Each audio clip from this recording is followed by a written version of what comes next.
with like just texting or like tweeting Greta Thunberg about how much gas they get. Oh my god, that was so hilarious! Getting arrested after an argument with Greta Thunberg. Fucking hilarious! Pretty, I think one of my favorite responses that I saw was like, "I can't believe a pile of ash is talking," or something like that. Oh my god. And a lot of like, "This is bad for the environment. To torch someone is bad." all that captured carbon just released. Yeah, you were right in the way, H. Like always, you're very good at that. Thank you. She knows where to be. Thought about touching her more? Yeah. Letting her lick your mouth? Well, About taking some food, putting it into her mouth. I will drop some eventually. Just wait. That's really... Is anyone want an edible? I'll take one. They're What pretty. are we looking at? They're not super strong, I but mean, MGs. oh Jesus, I don't know. Hey, how much you dosing me? It's over a muffin. I'll take them all. They're not that strong. No, they're really Oh, not. this one? You can have that one. It's like a No, no, 25 or 50. How much is it? They're 4-to-1 CBD. No, it's for CBD. 50 milligrams, 20 pack. So 50 divided by 20 is something. 2.5. It's pretty mellow. Oh, fuck it. You probably won't get much out of it. I did have like 5 You fair. on Christmas. I'm gonna be on the floor in a second. Don't worry about it. But like, yeah, like on Yeah, Christmas I took minutes 5 later. and it was like, I was like out. I was like, I this was is just uncomfortable. thinking that I wanted to be high while playing Beep Boop because it We're feels all like taking- more the style that Beep Boop would be, just like This was the kind of style. mellow. There is one Yo, more if you man. want to push Nah, no, I don't want to push limits. I have more at home. I just, Crank it. you know. I was just thinking to myself how quiet it's gonna be with just 3 of us. I'm very glad that there's a Ryan here. Yeah.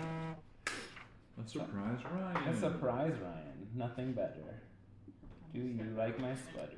Was there anything super noteworthy at the end of the One shot? one shot? So you were successful. Yeah. What was the final boss? I remember there was one fight that was like a tunnel or a canyon or You were path or asleep something. during that fight? No, that one I remember. The last fight, yeah, I was like, I almost I was like, guys, I have to go to bed. Like I almost said it so many times. I'm like, no, I'm gonna hang in there. But yeah, like Surprise then. We beat the reincarnation of Lord Garamond. yes, okay, okay, it's going back and now. his ghost friend companions. Okay. And though we have defeated him, we don't think that's the last of him. Mm-hmm. And there was no way for us to make sure of it, but we went back to Vodka and told her what was up. And the unbelieving Graves was like, I want to be able to meet these so-called heroes of Ketten that That's right. probably He was don't a exist. he was a skeptic. He's a skeptic. Why did I play him that way? Whatever. Because it was more fun. Because I was the fanboy. I'm the stan of the Big Help Gang, and you decided to take it the opposite way. And I thought that shit was hilarious. I didn't have like an actual character for him, Uh-huh. and so I think he just kind of developed and slid around along the way. That was very fun. And then we picked up, not Aquila. What was her name? I wrote it down somewhere. I have it written down in Google Docs. Two. 2! That was right. Clearly DM knows. You, So, what did you decide about the Big Help Gang in general at the end of... What do you mean? We decided that they, well, no, the previous session, not the session. not the Oh. We didn't make a decision Because as I far love as like the her. mithril mine and stuff like that. oh, we didn't decide. Nibbles showed up and, Yeah, Nibble showed up right at the end after. did you right hear when that you guys- Whisper Litany was there? Yeah. Okay, so Yeah. Whisper Litany was there and said some shit, and then We killed him. My last note: whispered litany, talk mad shit. Yeah, That's pretty much it. accurate. I mean, that's accurate. Called you out specifically too. Yes. So. Why don't you two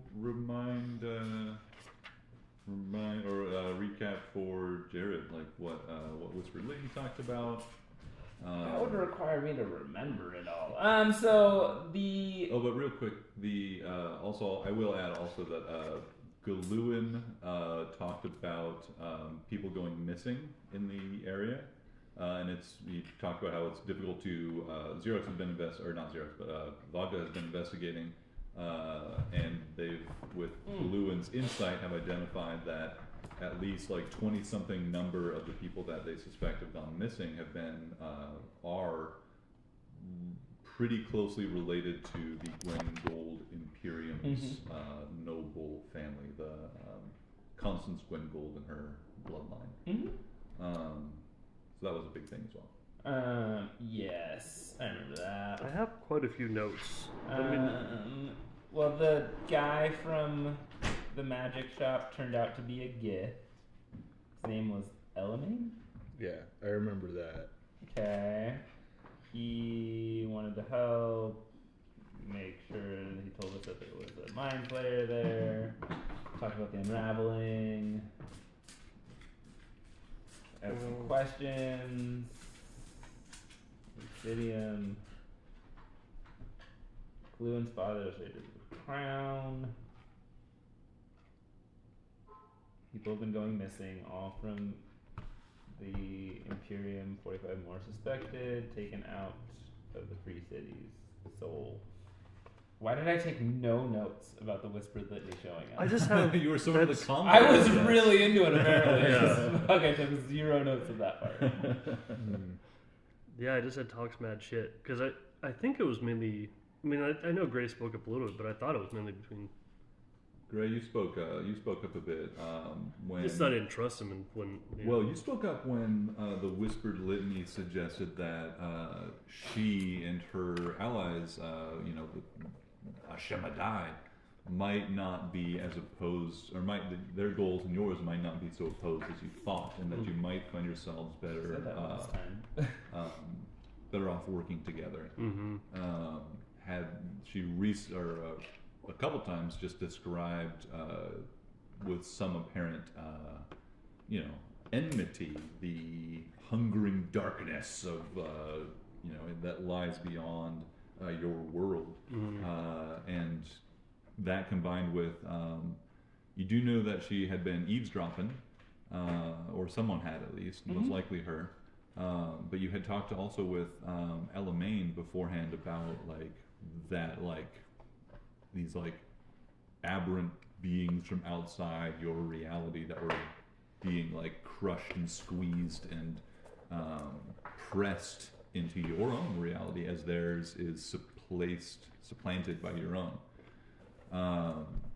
The eminent rot and other creatures like the mind flayers and the gif, the first to be able to fit through the cracks between realities. But there's more coming.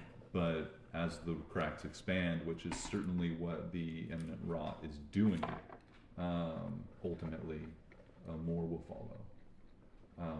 And the Whispered Litany has expressed that it is her and the Hashemadai's goal to save the light and life of consciousness of this world and protect it from the hungering darkness beyond. And Gray did not trust him. Gray was like, "Nah, you're bad." Yeah, bad. You bad. And then she was like, "Yeah, but how many people have you murdered, Gray?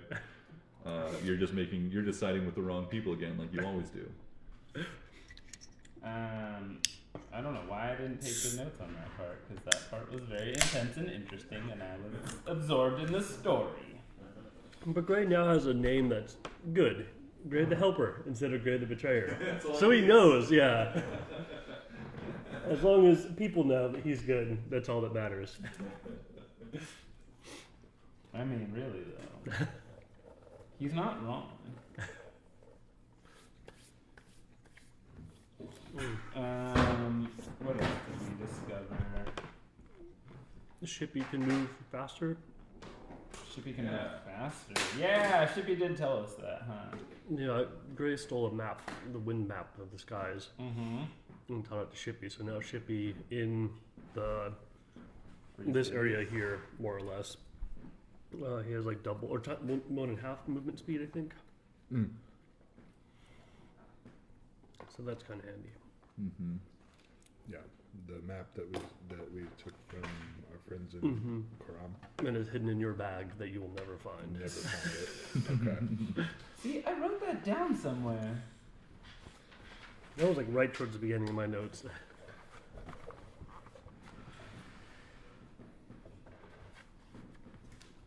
did I write that down?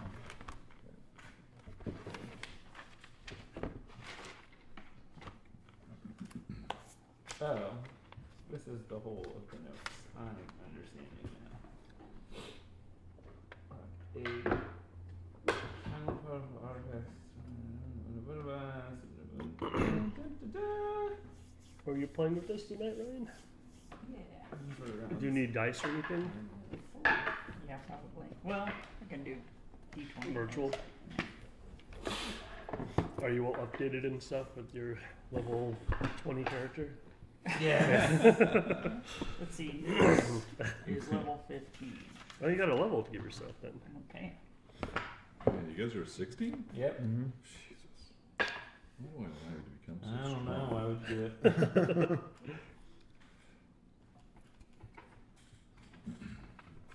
I mean, you could let us get even stronger. Good. Hey, good idea. I like it. I'm really torn on how to continue leveling Gray. Either go 8 Hunter, 12 Druid, or something in between. Take Or- a level on road. I thought about like throwing one into fighting or something. And I'm like, it's just too much. Yeah. It's a lot to keep track of. Yeah. How you feeling about your multi-class? You know, Oh. how you feeling about the roadmap for it? Or do you have one? I like it. I'm debating whether or not I want to take if the level comes around. It's like I want one more. I'm sticking to Barb and Fighter, Mm-hmm. but do I want the persistent rage or whatever, where it can't drop unless, or So do you I allow it to? or do I want to actually be like take on a battle master? Oh yeah. Oh man. That would be crazy.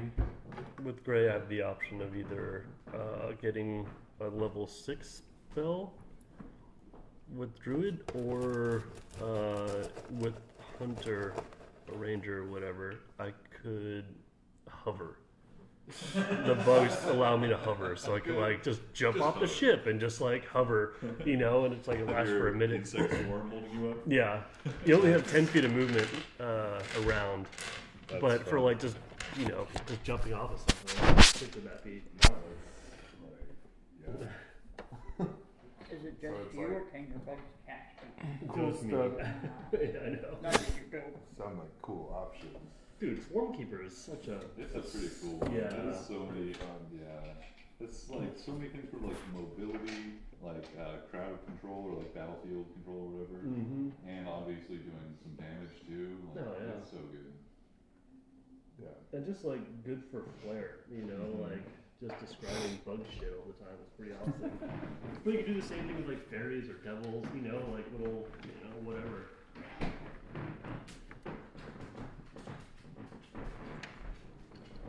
Swarms of penises. Just little tiny penises. Harkening back to his original character. Murdered by dildo. Almost had a dildo. He's a Tell me member. about the game you're playing. Yeah. It's a little complicated. You have to put the children to bed first.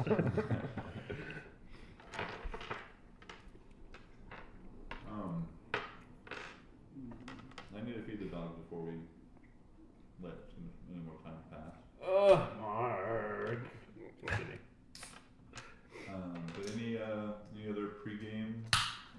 Drew, Joel, how you feeling about Beep Boop. You have future plans? You're still single class? Single class, What? artificer. It'll likely stay the same. I haven't actually looked ahead to see.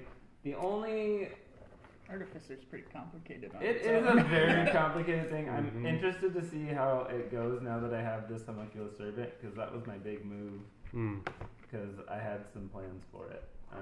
Because that thing is kind of cool and can carry my. Well, I hear tell that it knows how to use magic items, but B, also it can carry my turrets around for me in battle. Oh, you're homunculus. Yeah. So it gives me some things that I can do that I'm kind of excited to see what happens with it. Mm-hmm. The rest of it, though, I don't know, because I'm thinking now that we don't have a couple of our people, that I might have to look and see how the party fares in situations without our big wizard, without big words and Yeah. without the trading one. Big words and many cards. Yeah, it's gonna be complicated without those two. Sure is working on Sundays now? Yeah. Oh, man. For now, our schedule always changes. Mm-hmm. It's Give it a week. every like 6 months. It's like in spring, like in a couple months it'll change again to Saturdays. That sucks. She'll It's have really- to come back as a healer. Yeah. It's really helpful to have her around. So many spells that. So many spells. Yeah. So much she can do. It is like game changing shit. Yeah. It's like, oh, I just might, like, read the thoughts of this person. Oh, great. Okay. I just teleported across the world. Oh, all right. Oh, Excellent. Cool. I just asked the gods my question. So satisfying. Where's Joe? Oh, she's taking out the friend. My friend's wow, so great. More Oh hungry. yeah. Ah, fuck it. What? I have too many notebooks. Is the real of everything. Did you bring the wrong one? No, I brought the right ones that I like need. There's just like I said, I'm listening through old stuff and I've been trying to write down like interesting tidbits so I know what's what. Some of nibble stuff or Some of everything, just like things I can and can't remember a lot of the time. Oh, like one of Ryan's best lines, the only way to stop a bad guy with a gibbet is a good guy with a gibbet, which is fucking hilarious. I don't even remember saying that. Was it a Garrett? No, it was like maybe a Garrett, I don't know. But when we were fighting the second time at Ilmater's Ascent, the devils were carrying around like bad guys in the gibbets.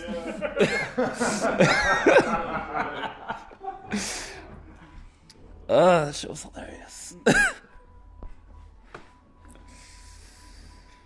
are the Cromnobbler days. Those are good times. I liked having a Cromnobbler around. I just felt like I never had a character for him. Yeah. Like as much as I tried, I just couldn't. It's fun to with backstory stuff, but like I never had a voice or like. He was. Attitude, more or less. Yeah. He was literally supposed to be a bounty hunter looking for Gray or keeping an eye on Gray. I think I do remember some of that, Yeah. which is hilarious. But I can imagine like his faction, his institute, the Cromnobbler Institute. Yeah, and I feel like it still comes up to this day, which is hilarious. Had a Nobbler in my campaign. The Nobblers. They're twins. Who else are we still missing? Nibbles, of course. We can afford to see Nibbles, Nibbles. of course. Jotun. Yeah. He's off doing. Oh, the yeah, sponsor is off doing something.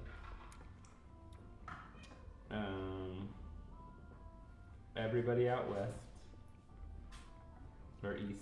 Just kidding. The slap and chop. Got a recent, revisit with Hot boy. in the gang. Yeah. with who? Hot boy. Hot boy. Hot Boy, yeah, Hot Boy Handle. That's right. Where did Hot Boy go? Tell me more. Hot Oh, Boy. I know. Go ahead. I I mean, don't know. most recently, Hot Boy was Selling. working with the official Yuan Ti delegation at the Temple of Doors of the Thousand-Fold Braid and all that. Selling bad Working slaves. against those wishes, it seems. No, that was his whole thing. Like he was in charge of the Night Serpent, so he's trying to bring about the end of the world. Mhm. Okay. He's- So he is working with the Whispered Litany. Got it. no, he's not. No, the Night Serpent is different. Oh. It's important that the world ends, but being swallowed by a giant snake. Got it in the right way. There's only one way this world's going out. It's being swallowed by a one-headed ass. I'd like to see their arguments on the message board. Demons and beyond tea. Look, I agree with you. It's got to go. They're both like lawful evil, right?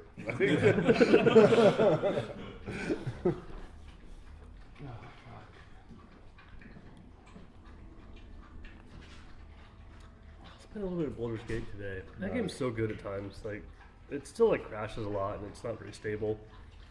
Which game? Baldur's Gate 3. Oh, I haven't ever played that game. It's it's really nice. That's based off of D&D 5e. yeah. Because They do a Baldur's pretty good Gate job. is in Faerun? No. It's in the same place that fuck it. I Ice have Spires the or name. whatever. Yeah, I think it's Faerun. Well, yeah, because we could go to Baldur's Gate and stuff, but it's, I don't know. It's really cool just to like be able to explore the world when they have like stuff that's very familiar to D&D. Yeah. That's really cool. Yeah, and there's just like a lot of scenarios that you could talk your way out of something or like find some way. They did a pretty good job of like sneaking stuff in there that. You don't just have to mash buttons and fight everything. Yeah, or there's just different options. Like I tried to make my way into this fort and fucked up. And so I'm like, well, I'll just have to find another way in. Yeah. It's kind of nice to have that option. That's cool. Yeah. Oh yeah, you could speak with the dead, which is like something that we never end up doing. Well, they use it extremely effectively in the game, but Yeah. when you cast Speak with the Dead, you could actually like see corpses that will talk to you, Oh, that's cool. and it also lasts for like the entire day. Ah. And so, yeah, you can like walk around, you'll just see like a glowing green corpse, and you go and click on it, and you can like ask it super basic questions like, what's your name, what killed you, stuff like that. But it, BG3. yeah, but it really adds like so much insight to the game and explains so much more. That's cool. Yeah, did a really I'll good have job to with look that. into that. Mm-hmm. I thought it was on. Maybe not. It's not going to be It's on released till like, Xbox. it won't be released till like August or something. Okay, never mind. Yeah, It's not on a system. I think it's PC only, but I could be wrong. Maybe it's just initially PC. You're in the beta version of it. Yeah, it's, This is early access. early access, which I'm sure is still like beta, But it's like, whatever. stable beta. I might be able to fix my computer soon. We'll see. It's profitable profitable beta. Yeah, And not- but it's still like very buggy. Like I was playing a game with a paladin, and it just kept crashing, and I'm like, okay. They all got together and said, people will pay money for this. Still, I mean, it's a way of generating revenue for continued development. Not the worst, but please just finish your product, please. Before you release it, Yeah. not a year later. Or ever. Like so many early access games on Steam just like get a bunch of money and then Get enough money. Never- they burn Yeah. all the money and like in many notable cases like on hookers and cocaine. Oh, I need these to finish the game. Got rid of that part. Well, did the hookers have any coding skills? Maybe they could be on the writing team.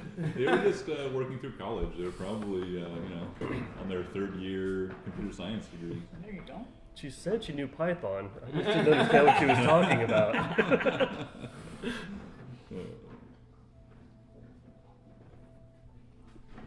Turns out that's her pimp's name. Hi, Peter. How are you? Ooh, so good. So, we will wrap up the previous session by saying that with the excitement of Whispered Litany's appearance ended with her execution, or the execution of this vessel, and the arrival of Nibbles kind of derails much more of the conversation happening at this point, and kind of like decides to take a break for refreshments and food and all that, allowing Nibbles plenty of time to catch up with his friends. Yeah. At this point in the orgy. That comes later. Break for snacks and refreshments. Rehydration.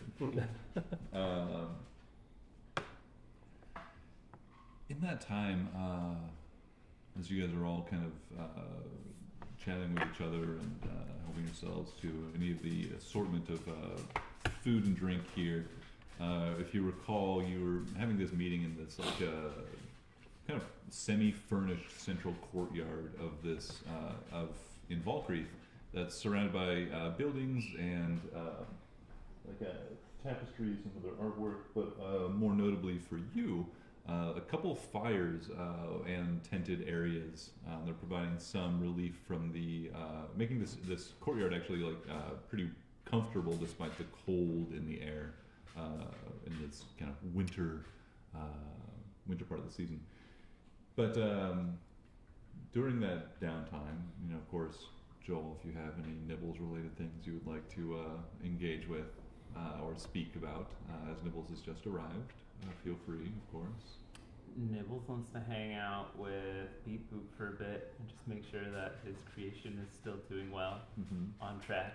Nice belt, dude. Super cool. Other than that, just kind of check in on Xerox. I feel like he's been off trying to set up for his trip with his homie, the Erdura, which has not yet taken place. Yeah, But I think you guys he got had, called and interrupted. So yeah, absolutely. So you guys can have some time to catch up, and it's at some point when you're chatting with Xerox, and Gray has swung by as well, and there's this moment where the three of you, all former cohorts in the auxiliaries, the veterans that kind of started all of this as all those just a few weeks ago, and Foncenti comes up, drink in his hand, obviously a little warm from a few glasses of wine and some food and the heat of the fires, glowing a little bit. He comes up to you, the three of you, and also Ryan, for your information. We just kind of have a noose, just kind of he's around doing his own thing, mostly in the shadows. He's like slipped into a crack in the wall when he's not around. So you're here. You probably, I think, may not have even had any great interest in being a part of this meeting, with maybe even responsibilities to make some, renew some contacts and help out the local, Thieves Guild effectively in Valkyrie, which, smaller than that in Ketten, still does have a presence, becoming, even as the Thieves Guild has become part of the official negotiations in Ketten, and because of their service and assistance during all the recent troubles, they've been much more recognized and made an official part of the structure. There's still, things that you have to do that are kind of off the books. But I think that was interrupted by you sensing a presence, a familiar one. Your old master, Obi-Wan Kenobi. Rather, your old torturer. Mm-hmm. You spent some time in the dungeon in Ketten, in the Whispered Litany's control. And that time left scars in your mind. And had some small influence over the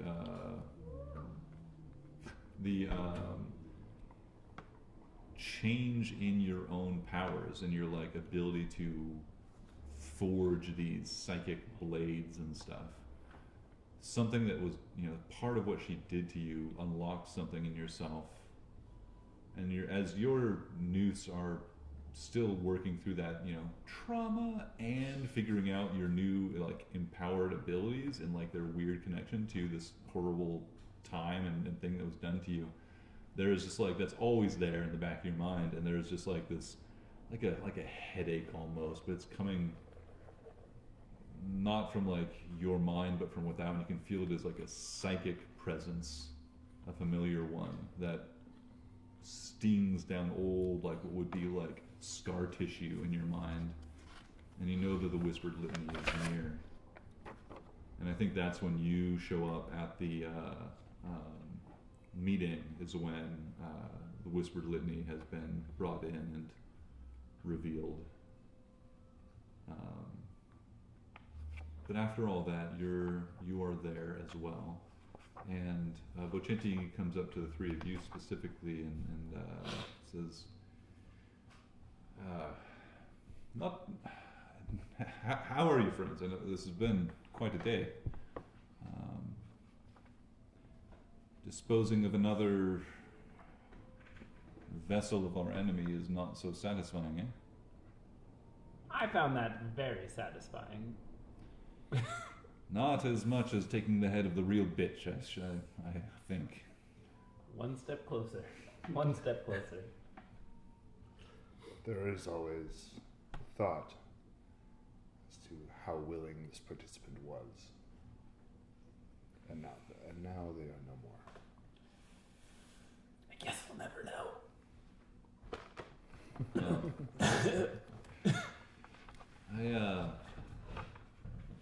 I wasn't sure if I should bring this up during our conversations or if I should do this privately.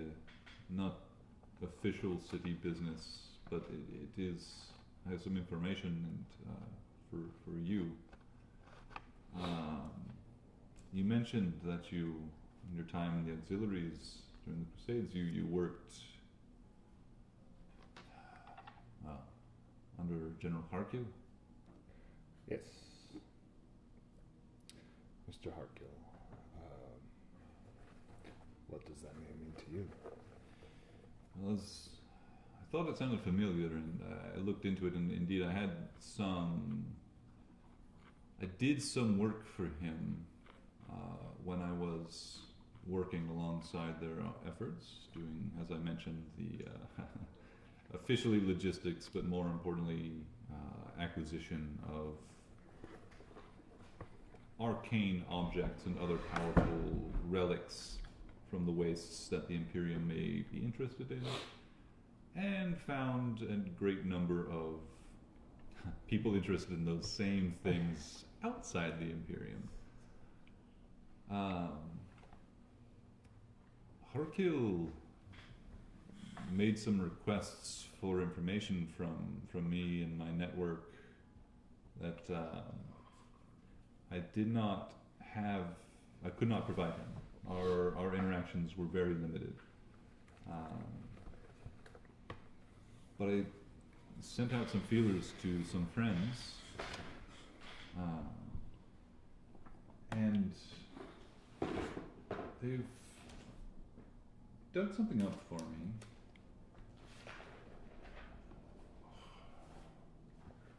I believe this was indeed related to guessing the mission that you all decided to part ways with the general. There was a mission that the good general undertook, seeking out only devils know what. Death.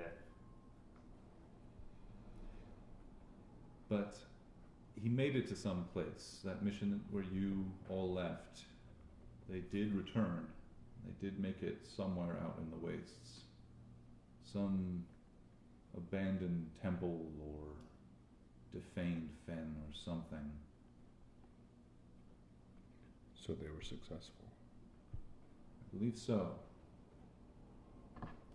Harkil has since disappeared, taking even more souls, this time on a one-way trip into the wastes.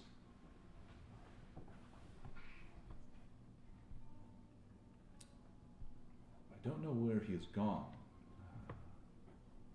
but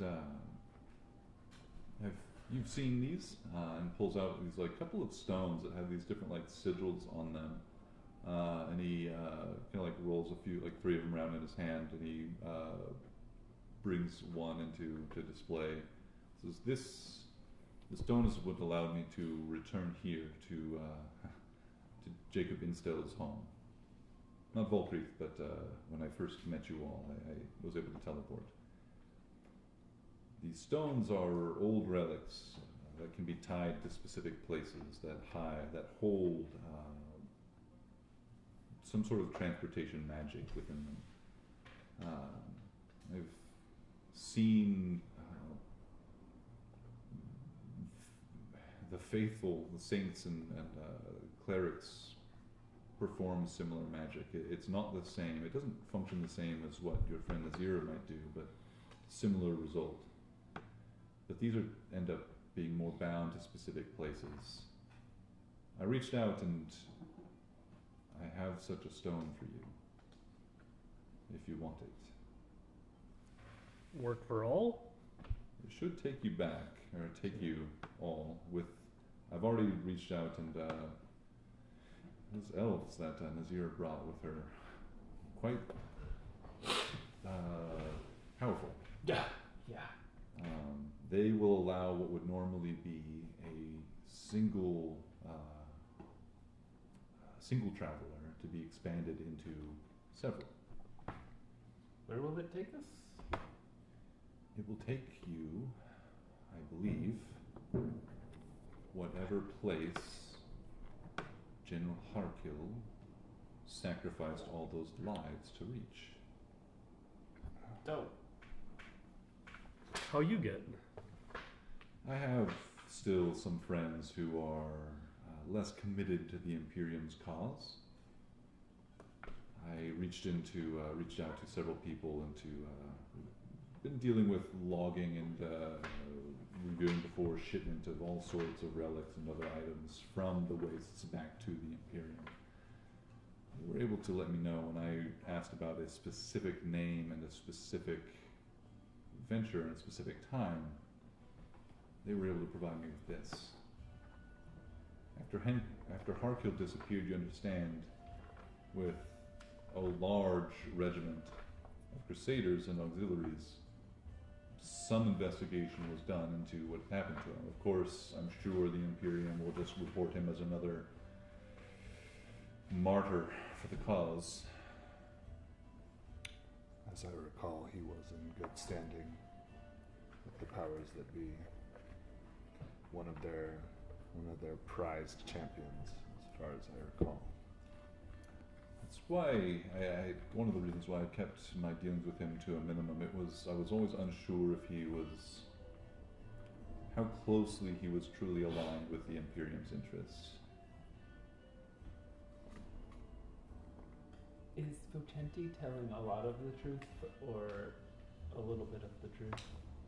How much can I trust him? Yeah, I mean, you can give me an insight check. Vocenti seems pretty, generally earnest about this. And seems also just, there's just a hint of, showing off, like he was able to get you guys this thing, this like very useful thing that's relevant to you. Go ahead.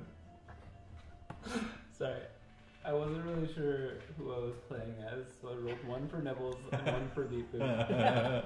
Deep Boop rolled a natural 20. Nibbles rolled a natural 1. Oh, no. I thought it was very funny. Hilarious. 26 insight. For Nibble. Deep Boop, sorry. Nibbles very suspicious of this and this like harkening back to a dark time in their past. Boop, on the other hand, like organic organic behavior assessment, nominal. Does not interpret or infer any like great deception here. Okay. They say that I've been provided this from a friend who you could say ran the books for a lot of the logistical efforts, and they noticed that before they were able to liberate this, they also found that it had been put on hold as the investigation into Harkil's disappearance went on, but that just seemed to have been abandoned. They're not looking for him anymore? No indication that they are. And by they, we mean the Imperium? The Imperium, yes. At least it's official sources or official channels. So they either found nothing or found too much. Mm-hmm.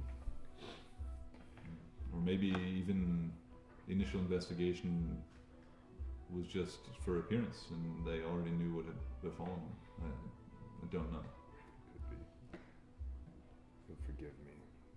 The mention of that name almost provokes a blind rage. You should try killing something. Helps. There's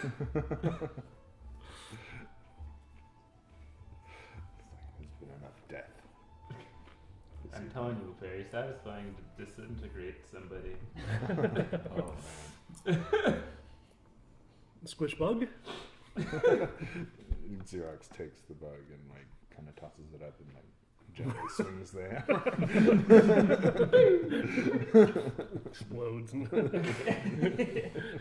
Little tiny fireball. Yeah, you're right, Gray. That's it. Thank you. Help. He puts his fist back inside of the chip dip again. Just fist deep. Dipping his fin and like licking it. His fist is a dipstick. Yeah. It's like, Good tip. so are you giving this to us or is there a price for it? It is a gift. I'd be happy to know talks here will go on for a little while yet. And you all also had planned, I believe, to venture out to the quarries to load the ship to bear for travels. Yes. This, if you'd like, could take you there directly. Holds one of the stones and then holds the other, and this will bring you back. Back here? Well, to Or to the new house? Lord Governor Jacob Instell's chambers. Ah! Directly above his bed. So there's 3 stones. 2 Let's stones. do it. One to take you there, one to bring you back. Take you anywhere? No, to a specific place. The place that Vocenti is suggesting that he's retrieved a stone that should take you to the destination Harkill was after on that mission where you guys saw him like sacrificing all those lives and you guys just went AWOL. Was that Lumos, the vampire city? No, that's you expect that to be even way farther out. Okay. But he was looking for the Necronomicon somewhere. Okay. So there's one stone that'll take us there, and then he said there's one stone that'll take us to the rock quarry. No, he was just mentioning like, hey, like I know, okay. like you. This basically saying like this is something you could do. You could do and be back before you have to leave. Okay. Cool. especially while we have news here. Sounds good. Yeah. I see. Yeah. Yeah, I see what. Yeah. Nice. Nice how that works out. That's pretty smart of you, Mark. You're pretty intelligent, master. I planned that 3 years ago. We're just running through the book now. Yeah. We finally got to this point. We were gonna do this today, no matter what. I love it. Excellent. Well, the You stone. guys couldn't play tonight. Mark was gonna run it through by himself. Yep. The story must go on. It says, coincidentally, the stone can travel 4 people. There you go. Want to take the boat with us? Plot hook for this in-campaign one-shot set. Only use once? Within a day. The stones recharge over an hour, but I should let you know that the additional enchantment the elves were kind enough to provide is a single use. They will typically the stones do only transport a single traveler. Both of these have a single enchanted use to travel or transport more than one. I was literally just about to take the stone, teleport over there, see what's there, and then teleport back. I'm like, all right. Oh, no. Damn it, Mark thought about this.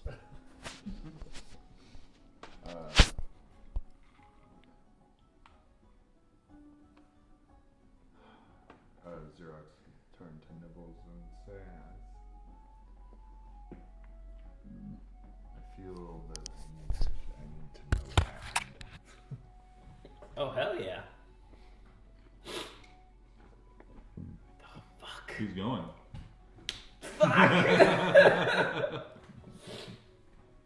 I'm assuming Gray wasn't a part of this whole scenario, right? He Gray kind of was. like, was he? Okay. Oh wait. I think kind of Gray popped in towards the end or something, Yeah, because he was more of yeah. a scout and stuff. Yeah. Well, they were too. Hmm. They were auxiliary forces who were kind of like outside the like main infantry and stuff like that. But I feel like Gray has. I think we decided, or way back when, Gray, like you stumbled upon them after they went AWOL because they were like, you So- came across them in the wilderness and were like, hey, I don't think he's ever been to the Bone Waste before. only in his visions. No. Which he's already forgotten about.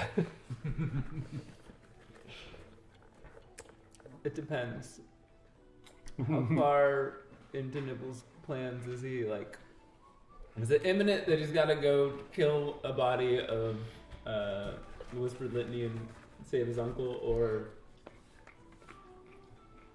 fuck? I was really planning on playing Nibbles, or Yeah, not? you can- Beep boop.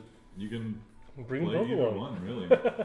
I think it's sort Gray- of up to Gray you. will stay here. I think that from what you and I have talked about, it's definitely within the realm of possibility that Nibbles was, is ready to go at any time and like popped in for this meeting, or had already like even begun and like popped back to like because he knew that he heard that the BHG was going to be back in town.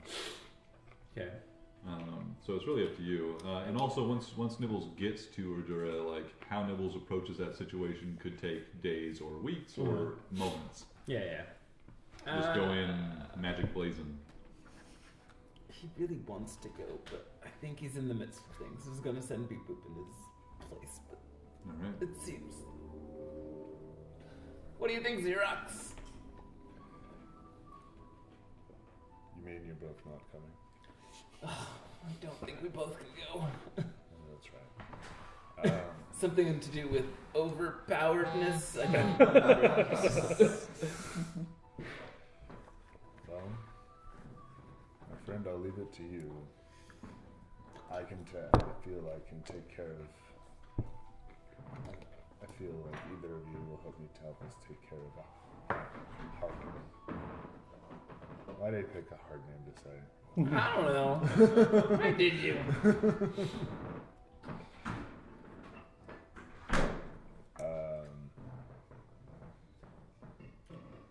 I'll decide before we go. I'll bring you a souvenir if you don't go. Oh, Can it be Harkil's head? This can. All I ever wanted for Christmas. I'll even mount it on a chain. You can wear it. Oh God, yes. Tiny little no nibbles, big old human head, like Flavor Flav. Flavor Flav! So that's canon. Flavor Flav exists in this world. I think for the sake of ease, I'm going to take Nibbles or Beep Boop because I don't have Nibbles' stat sheet up, and it would require me to use a lot of my phone and a lot of spells and remembering how to play. By the way, Level I was 16 going to make a sorcerer. one-shot character named Copy Shifter. Copy. I was going to be like Xerox copy, more or less. But Oh man. I want to say I would love to see how you play that. I think Flava Flav is a time warrior. Absolutely. It might have a substance abuse problem. he's a warforged. He's got a clock for a face and a pendulum instead of a necklace. That's a clock. Oh, I was thinking the clockwork sorcerer. Oh, perfect. Yeah. Oh my god. Also, Nibbles is only level 15. Yeah, you'd have to level him up too. He told me not to level him up. Oh yeah, we'd have to not level him up too. Yeah, Beep Boop's going. Alright. Oh yeah. Because we don't want this level 15 weakling. Yeah, Yeah. Level 15 fucking dead. Fucking Actually. carry. We can absorb all the XP too. Ultimate power! It's probably an easy mission. Maybe we should take him at power level 1. There's one more little drop left. Does anyone want it? You good? You got to figure out how to open that goddamn thing. These things are like sometimes they're really fucking Yeah. difficult. For when the children get a hold of them. Children, yeah. let them get stoned, I think children can figure this out easier than I can. right? Mm-hmm. Oh, there Oh my god, my children once got into my Adderall bottle and I was just like, what the fuck? How did you even open this thing? Oh, this is yours now. we go. Oh, thank you. Yeah, for the prize. Oh, man. They copied your script. John turned to You got the Vicente and pharmacist say, open it "Thank for many him." thanks, my friend." Many, many things. My pleasure, and I look forward to your return and maybe not closing, but whether you close or expand this mystery, I'm eager to hear more. I too. I only saw the carnage, not the motivation behind it. Well, I don't think the motivation will be any salvation compared to the carnage you saw. Unlikely. But I can avenge a few that I knew.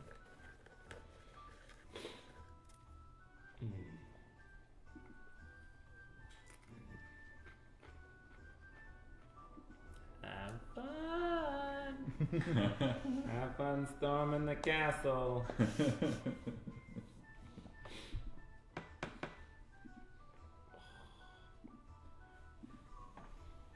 So, the meetings are, official meetings are adjourned for the day. A few people stick around for a little while yet to hash out a few more of the very boring details. Were we supposed to vote on the mithril thing?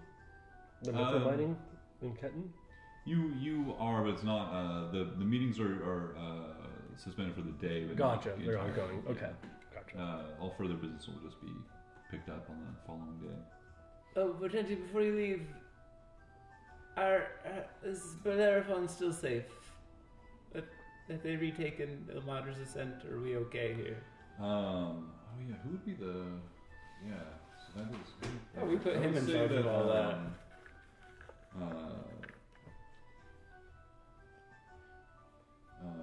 Philip Oman. Oh, just kidding. Will say, yes, we've been working closely with the priests of Ketten and also those brought over from the elves and dwarves from the Secret Kingdom.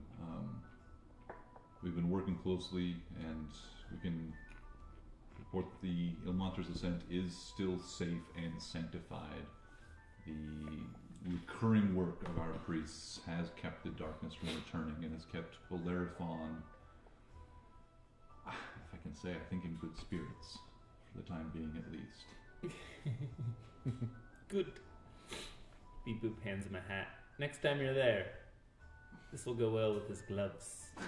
We're sure to deliver to him.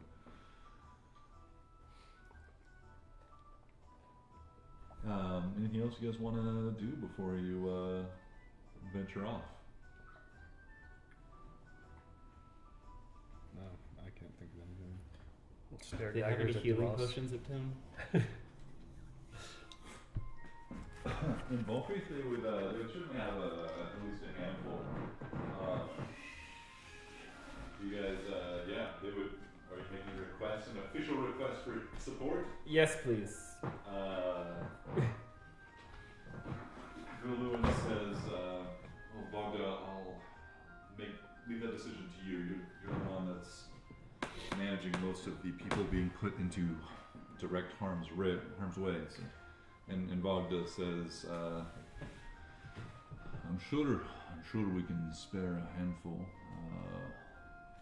Our supplies are somewhat low, even as we've begun to try and expand our acquisition of materials required. We have been using them rapidly in these recent weeks, but I can provide you some, I'm sure, without leaving us too vulnerable. I can leave you coin for them, of course. Coin is, of course, appreciated, but not necessary. The difficulty is materials and capable people to turn those materials into potions.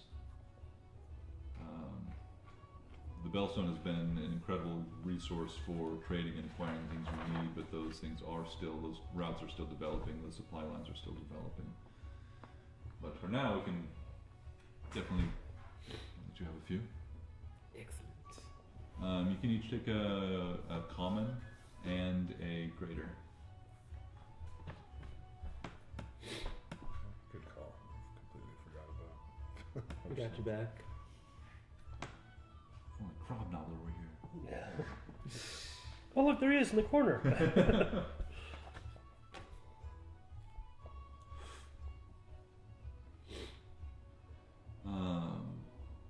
And as you guys are kind of having this conversation with Vocenti and getting the potions from Bogda and just enjoying a little bit of just camaraderie and companionship as the meeting is suspended, the city is still in a pretty great spirits after your arrival, and food and drink and all sorts of things are still happening throughout. And in that time, Greg and Gray, 2, and someone else, I can't remember. 2. Not 2. What's his name all of a sudden? Sham. Sham. Yeah. Sham 2 and Greg show up for their introductions to the Big Help Gang. Holy shit! If you haven't met Sham, he is a full orc that is half crap. But he's been living in Ketten and trying to take up the mantle of the Big Help Gang in their absence, and he wants to be a underling.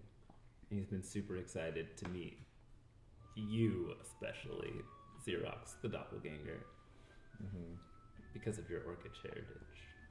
Okay. Well, there's a lot of pressure on me now. There's a lot of pressure. I told you they were real, Greg. I heard they're all dirtbags, though, working for the Imperium. It's not true. Look. They called that one Gray the Betrayer. That is definitely not accurate. Gray the Helper. Not It's been that way ever since. Well, I don't remember. Ever since he saved Valkyrie? No, about. And that one there is Xerox the doppelganger. Pretty large. Hello, Xerox. Xerox looks at you and just says, and you are. I'm Sean. It was a pleasure to meet you, Sean. Proctor didn't tell you about us yet? Not as of yet. We literally just saved everybody. We took on some of your old prospects, Lord Gairmont. Xerox bristles at this name, showing recognition and a little bit of anger. He had a message for you. Did he? He tells you guys that you should come under the city, but he's a little dead now, so... Well, you saved us a trip. I do appreciate it. I don't know how long he'll stay dead. Well, It's a little fortunately, messy under there. we'll be back, and we may need your services as a guide then. Yeah, this town needed some true heroes. None of these Jacob Incel, purchasable foe friends. There's a moment of like silence as a few people hear this, like in the area, and there's like a scuffling of a chair being pushed back, and someone stands up from there at the table and sets down a drink with a heavy slam. You see Eric Bistar. And he says, "How dare you, sir? The Big Help Gang has saved not only this town, but the whole lands of the Free Cities." Gray interrupts. Yeah, great, big help gang. We help. Like what he does, and trying to outshout Dumas. Hilarious. Does Greg allow himself to be shouted over and shouted down? Does he shut up with his conspiracy theories? I don't need to listen to this bullshit. He walks out. Maybe to be seen again. And I'm sure as he turns to leave, Gray is confronted with Wolf standing directly behind him. Just like for a moment, just staring at him. As Greg leaves.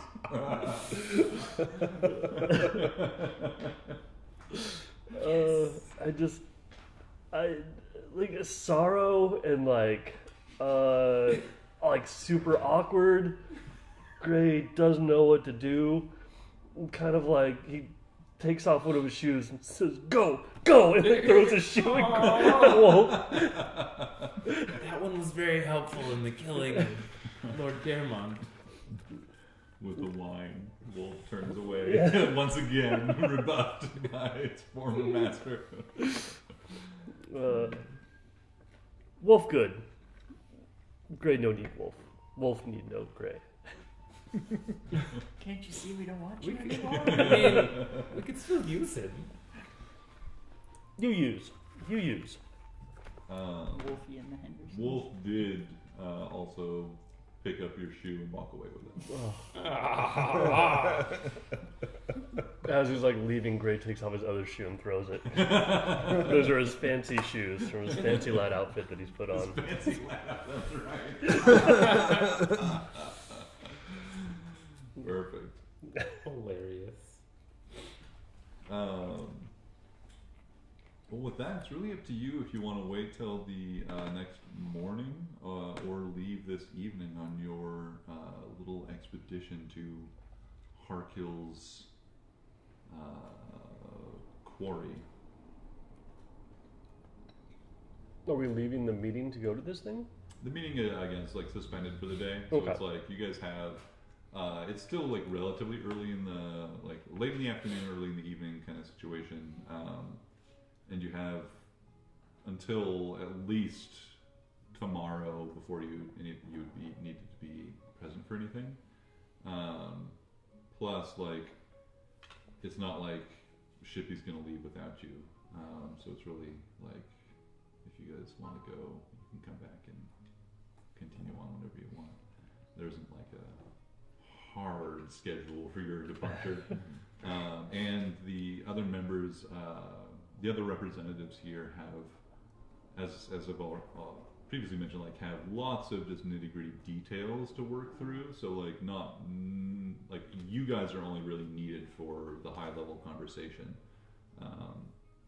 and that's the minority of the meeting time. Gotcha. Whenever we go, Beep Boop will tell Nibbles, since he's staying, about Togatots and tell him where he is, and tell him I feel like we could use him if you can fix him while we are gone, or at least start. That is why we called you here. Not that I don't love seeing you. Might like Ship too. Shippy. Shippy's boring. Think about Togatots. People doesn't want Nibbles looking into Shippy too much.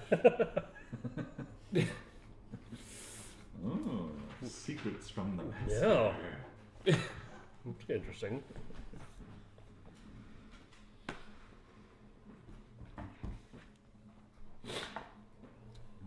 All right. What do you guys think? It's really I leave not it a to huge Xerox. difference because in either case, you guys have, assuming you don't end up dead or trapped here for multiple days, or at this place for multiple days, you expect to be able to go there and come back before any significant amount of time elapses. I mean, I see our choices as like doing something super awesome and cool, or just doing meetings for the next 5 does hours. seem like what, is on the So I'm table down at this for either one. Right, well, luckily I have prepared several pages of meeting agenda notes. My vote's for meetings. Noose loves meetings. Fucking loves this shit. Not only loves meetings, loves taking the notes. Or taking the minutes, rather. Hermes from Ryan loves, Futurama. Yeah. Ryan loves role-playing meetings that he has no information about. Super fun. And absolutely, because none of us have been role-playing these details, none of us would have any specific information about it except for what I make up on the spot. Fun! So guys, there is a few divisions within the workforce associated with the quarrying. We need your assistance in resolving these Let's labor leave. Hurry up, disputes. Xerox. Hit the button.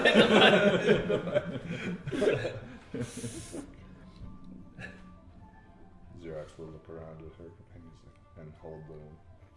I assume she grabbed the stone. But she's going to say, "Shall we, or do you want to wait till morning?"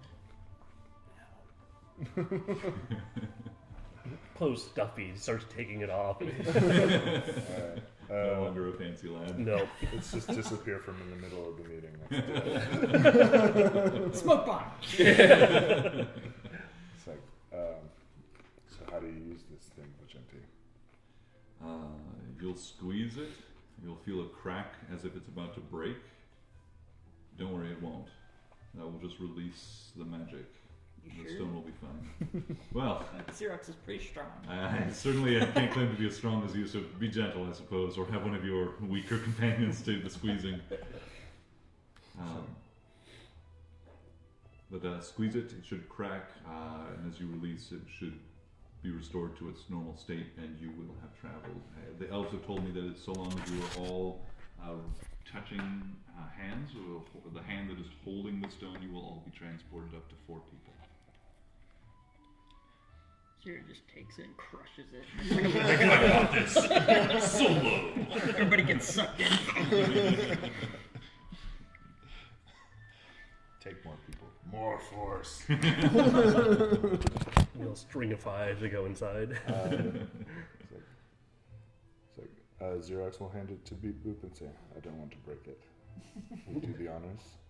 I mean, I'm also pretty strong, but yeah. No, squish Oh, it. that's right. You're Yeah, you have like 18. 19. It's probably a grayer noose. That's probably a less strong. The tiny little Dex halflings. boys. Yeah, the little halflings. Right now. Going. It takes both of us to crush this thing. And as the crack of what sounds like stone just breaking just resounds through the space, it draws the attention of a few people who see a good portion of the Big Kelp gang just disappear with a sudden sucking sound. And there's a moment where there's some sort of like Pavlovian response, and Jacob Instel somewhere gets a boner.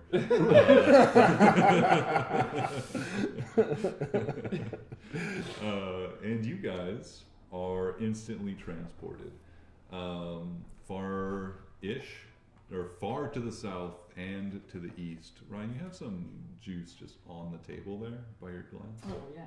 It's a nice coaster and all, but...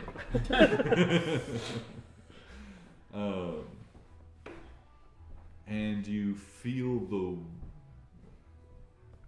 the pleasant warmth of the body heat and the fires in this enclosed space.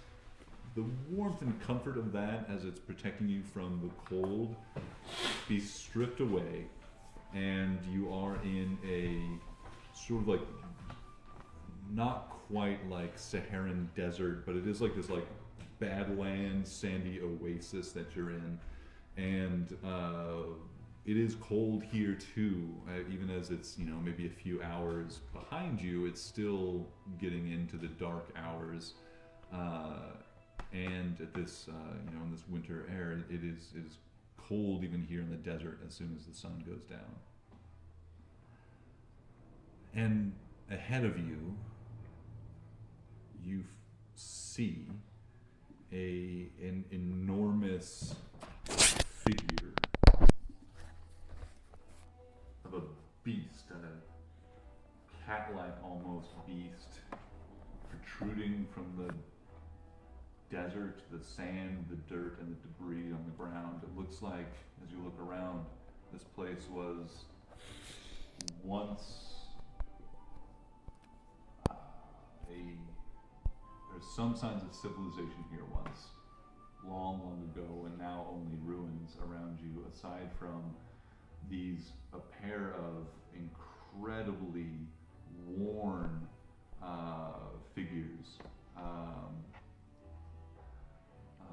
of stone that have just been like battered by the wind and sand in the air until their features have almost been ground away entirely. They are, you can see, however, on either side of a large stone door, a structure that protrudes from the sand and the earth, and a large set door in the center of it. You can see from here in the darkness still, despite, you're pretty close to this thing, and you can see even in the darkness, especially those of you with dark vision, this looks like swirling sand in the high winds of this space. You can see sand and dirt just like swirling around in the like recess of where this door is set, which looks to be like almost like half buried just by sand, and it's like piled up against the door itself. It's like enormous, maybe 25-foot tall stone door structure, like double doors, set between these two large, like ground down figures that are look like four-limbed creatures that had humanoid-esque faces lying on either side of the door. Have we ever seen anything like that before? It's really hard to tell with how much degradation to these statues or these carvings that is taking place. You can give me a history check. History or religion check. 4 limbs, or do they have wings? Great question. I think that would fall in line with the 15? to interpret like what like nubs and like ground down parts of these things you can see. 15. So they're History. really, really warm. I'm sorry, 15? History, yeah. 15, yeah. Perfect. Yeah. Sorry. There was multiple dockings at the same time, a couple times. Like key moments, my brain just short-circuited. Woo! 15, yes. You would beat boop. Mm-hmm. not having received much classical education, being a construct that's been revived to life recently, there is a flash of memory, however. You remember being shoulder to shoulder with hundreds or thousands of others like you before, maybe not this place, but something that looked similar. A temple complex with these towering carvings with that role of these beasts, these creatures that you recognize as Sphinx. They're sphinxes. Cats. Sphinxes? Sphinx. Not like smelly. Gray knows all about sphinxes. Smell like stone.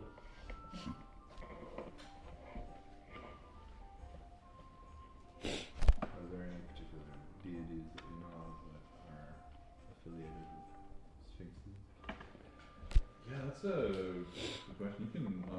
You can also give me a religion history check. Mine's not nearly as good. That'll be a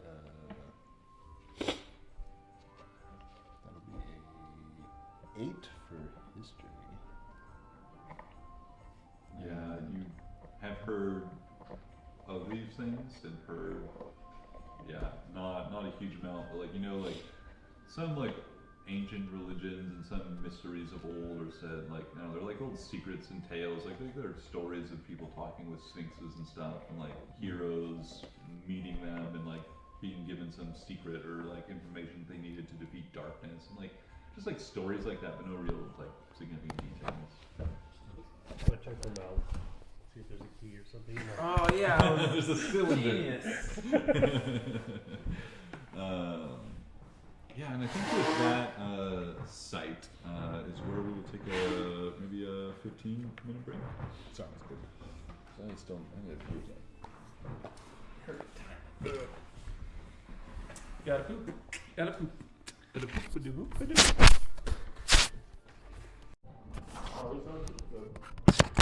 They're so good. What's in them? What's the deal? Pumpkin cookies. My mom made them. Fucking delicious. Yeah, I was like, these are really delicious for just some store-bought cookies, Yeah. and then I'm just noticing this is a coloring kit? She reused we have white trash Tupperware where we're from. No, I mean, that makes, we do that too, it makes a lot of sense, and Hell yeah. I just thought these were all store-bought cookies, and I was like, damn, these are good for store-bought cookies. They're really, I get a tub of those for Christmas every year. Oh man. When you're eating your Christmas cookies? No, I feel No, bad. no, that's fine. Because I will eat them all. Like, A day. yeah. And I completely understand why. That's the kind of shit that I would get stoned and eat. Oh, They're so small, you eat so many. I almost ate a full ass pint of that ice cream. Oh my Thanks for leaving 4 of them at that. So I'm glad. You know, it's that time of year. You know, I almost brought them all here, and then I didn't want them, so it's like, there, like bring dessert.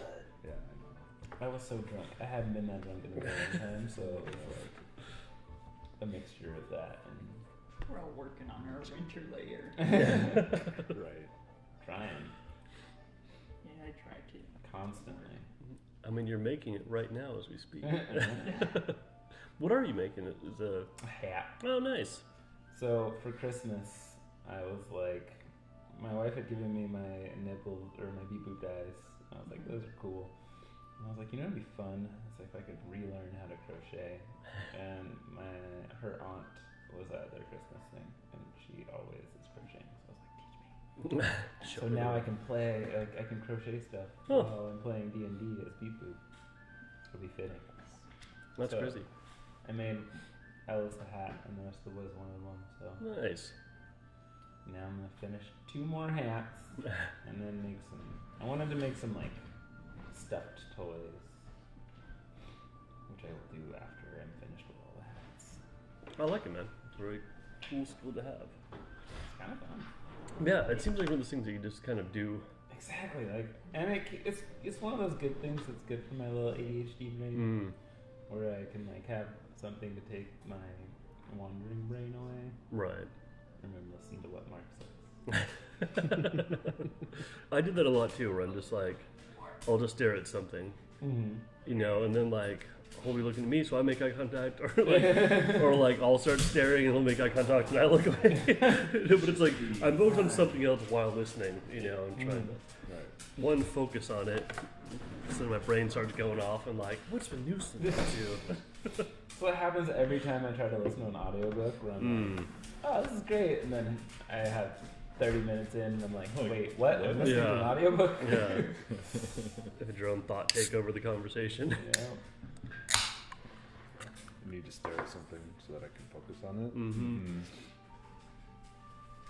Then, like, I feel like the difference is, like, when I have something to, like, when I'm reading a book physically, I can, like, more quickly tell when I zoned out, because I'm, like, physically reading something, like, I don't know what I'm reading, but with an audiobook, sometimes it's longer. I feel it's, like, 15, 20, 30 minutes before I'm like, oh, wait, what the fuck's that?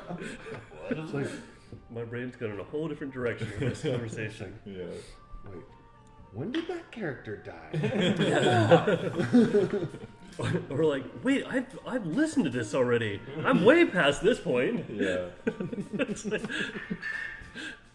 Oh, fuck. It's like, yo, man, where did I stop?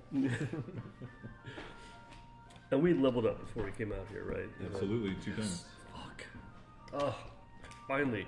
Beautiful. 2 times. 2 times means I don't have to make a decision.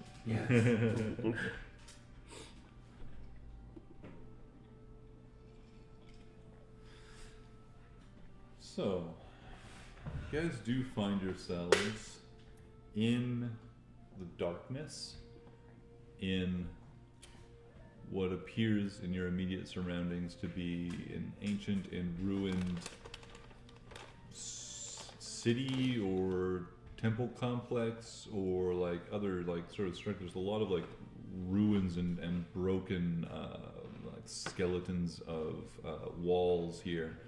A few bits of stonework poking out of ancient foundations above the waste and the sand in this space. You see what you've collectively identified as these pair of these carvings of sphinx on either side of an enormous ancient doorway.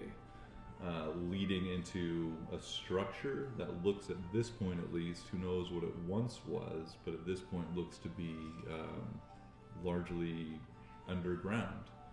The doors themselves, like being in a little alcove, even as they're like 25 feet high, are still below the earth of the rising like hill and earth above and beyond it.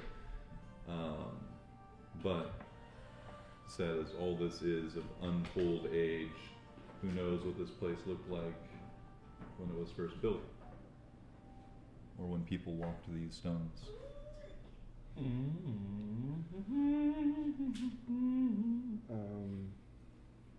So you said it's late? It's at least dark. It's a little earlier than from the place you left.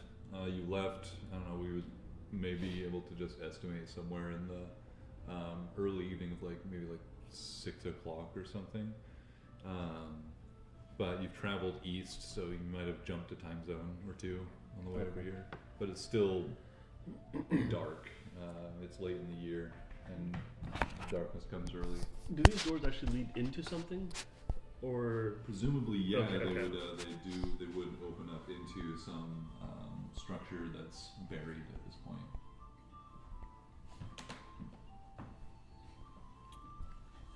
and it's like partially buried, 20 feet or so buried. Yeah, the entire the doors themselves are these like towering facades of like 25-ish feet, and that entire height from where you can see it ahead of you is ultimately covered over. Like there's like this kind of like rising kind of hill ahead of you, and in that kind of like cut alcove going into that hill. So the doors go into it, but again, it's like is it a hill or like a like actual earth, or is it just like a sand dune sort of situation? Did sand just collect and earth just collect around this thing, or was it built beneath the earth? You don't really know. But at this point, you see these two towering doors leading into a subterranean structure of some kind, you presume. On either side of it, a pair of sphinx, and all surrounding you, the ruins of a greater complex that was here. Should we knock? Not a bad idea. Yeah, Gray's gonna walk up and carefully make his way to the door and knock on it. Yeah. Gray, you can certainly advance your way up to the doors. While he's heading up, I'm gonna look out for anything deathly. Yeah. Why don't you quickly give me anybody who's just on the lookout, give me a perception check. Natural one. Ooh, 17 plus 24. 1. Yeah, I'm gonna bring out 18. a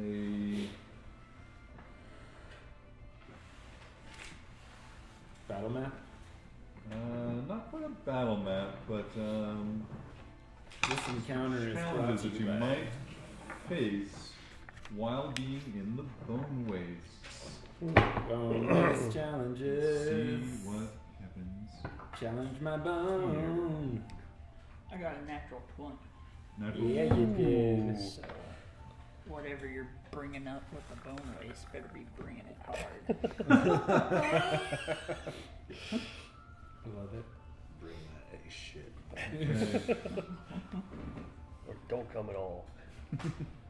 A Tarrasque jumps out of the ground. What you fought a boulet the other day? Not at all what I anticipated, but in some cases, the scenario specifically generated random tables speak truth and you must obey. Excellent. And in this moment, Gray, you are heading towards the great doors. Mm-hmm. Carefully.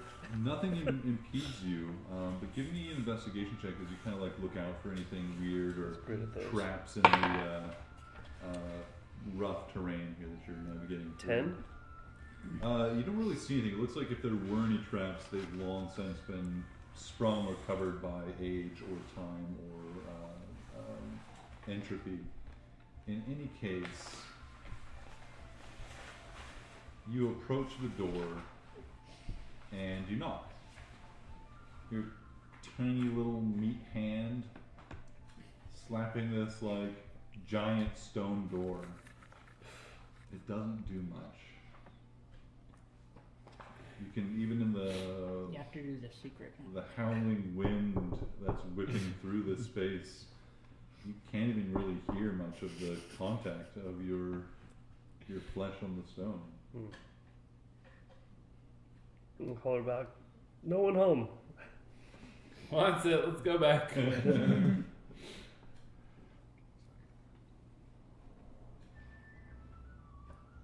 Are they unlocked? I'll come up and help push. See if they're openable. Yeah, you're welcome to give me a strength check. Much like the Sphinx statues, the doors themselves may have once been adorned by all sorts of carvings and engravings, which there's some reminiscent like sign up, but much of any detail has been eroded by time.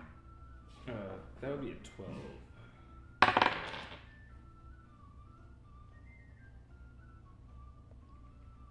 Mm-hmm.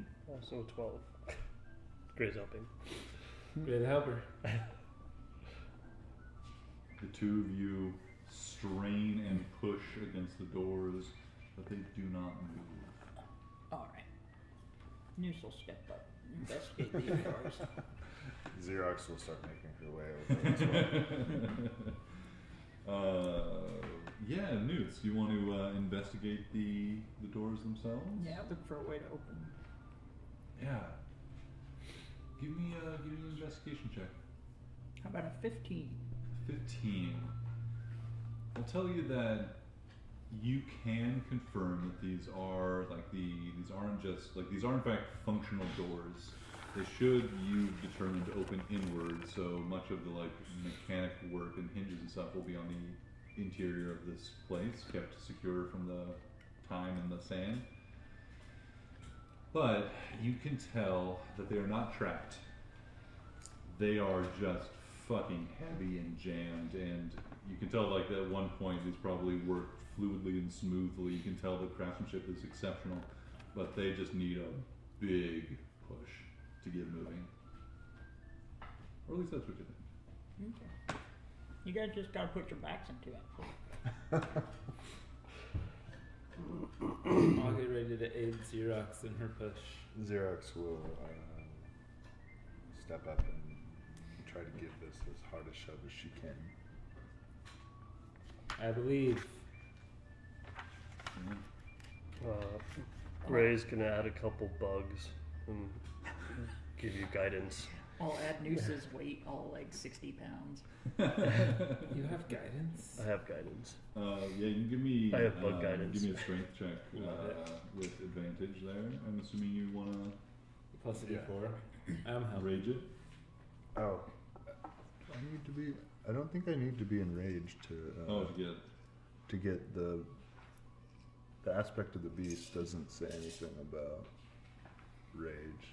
I just have doubled carrying capacity and advantage on strength checks made to push pull.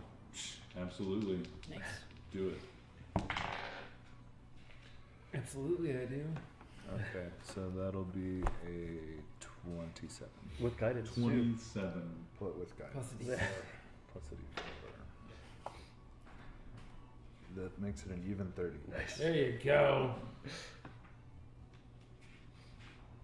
There is a moment when you all see and are doing what you can to aid, but you watch as Xerox squares up against these enormous stone doors and begins to heave and push, and at the demands of her immense strength, the doors begin to slowly grind their way inwards. It's a pull.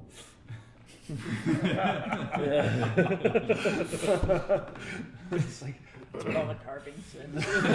I've been eaten away, sorry, you can tell. We are tired of fixing the door. For the love of God. It's open. Is the sand flowing into this thing now? Yeah, I mean, just the current of wind, even as you open as the door begins to grind open, and there is, even as you just push it in a few feet of your, a few heaves of your great strength, you can see that the wind is some sand and dust and other debris is being caught and swirled into the chamber before you, or through the doors before you, into what lies beyond. That is after an initial sort of outward, as the seal of the doors broke, and there's first this of dust and dirt being pressed out of that space, and then after that is equalized, you can see the just wind and pressure from the nearby area and the space you're in being flowing into it. Yeah. Ray puts his wolf head on. But now you guys know that he didn't kill Wolf. That's nice to know. Yeah, that was always rumored, so you could finally put that, Is to he rest. wearing? Yeah. Thank God. Where did Wolf go? And what are you wearing? It's just bad timing. Xerox will poke her head inside and see what she can see. Noose will try and slip into the shadows, wherever they are. Presumably everywhere. Nowhere. Yeah, the enormous doors are at least open or slightly ajar for you. You can see nothing but darkness emanating from the interior. Well, nothing visible other than darkness. As the door does grind to open, Xerox, you're the first to hear a scream of wailing torment. Carried heavily on, once it reaches the door and your ears and beyond, carried heavily on the wind, but certainly coming or emanating from the interior of this space. As it hits the open air, all of you hear it as it's carried along. Is that your human? What It kind of sound is. No human could bear the torment that you hear in this voice. It is unearthly. It's the burglar alarm. Shit, we have 30 seconds. Yeah. Gray's gonna join Noose in the shadows. Xerox will produce her shield as well and take a step towards where the noise came from. And looking around for possible cover if need be.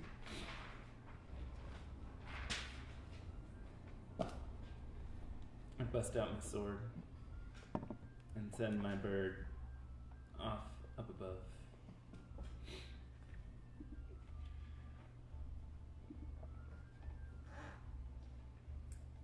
As you hear the sound and you continue, you steel yourselves and venture deeper in, who is the first to come in and who has dark vision? Unless you're producing any other light. I got dark vision. Xerox has dark vision at 60 feet. Gray's hanging back, kind of hiding in the shadows. I have dark vision to 60 feet, but I'll also grab a rock and put a tiny little light on it. Can Xerox see where you two are? Or are they... I think so. I think, if you guys want to, signal to your allies that you are, kind of going into stealth, you're more than welcome to, and they can have a general idea of where you are at the very least. You just see Bray after hearing the scream step back and just behind the door and pull his soul out. Yeah. News just vanished in front of him. So. Xerox will just take the center route, knowing her companions are venturing off into the shadows, possibly out of sight. But I don't know if she's in the lead or not. I'm right behind you. Okay. I'll stay behind in the shadow. Xerox, you see into the interior of this space, and you see a large entry chamber, ceiling 30 feet high. You see it's been protected from time and the elements, and it is richly and beautifully carved and engraved with all sorts of artwork and simple to complex geometric designs. But what draws your attention initially from these high and towering columns supporting it is a raised space in this large interior. You stand tall, and from your height you can see onto this sort of platform that's maybe 3-4 feet raised from the general other flat level of this chamber. Some stairs on all ringing it, going up to this little raised space in the center. And from your height you can see that it is covered in a bright mosaic of a brilliant sun.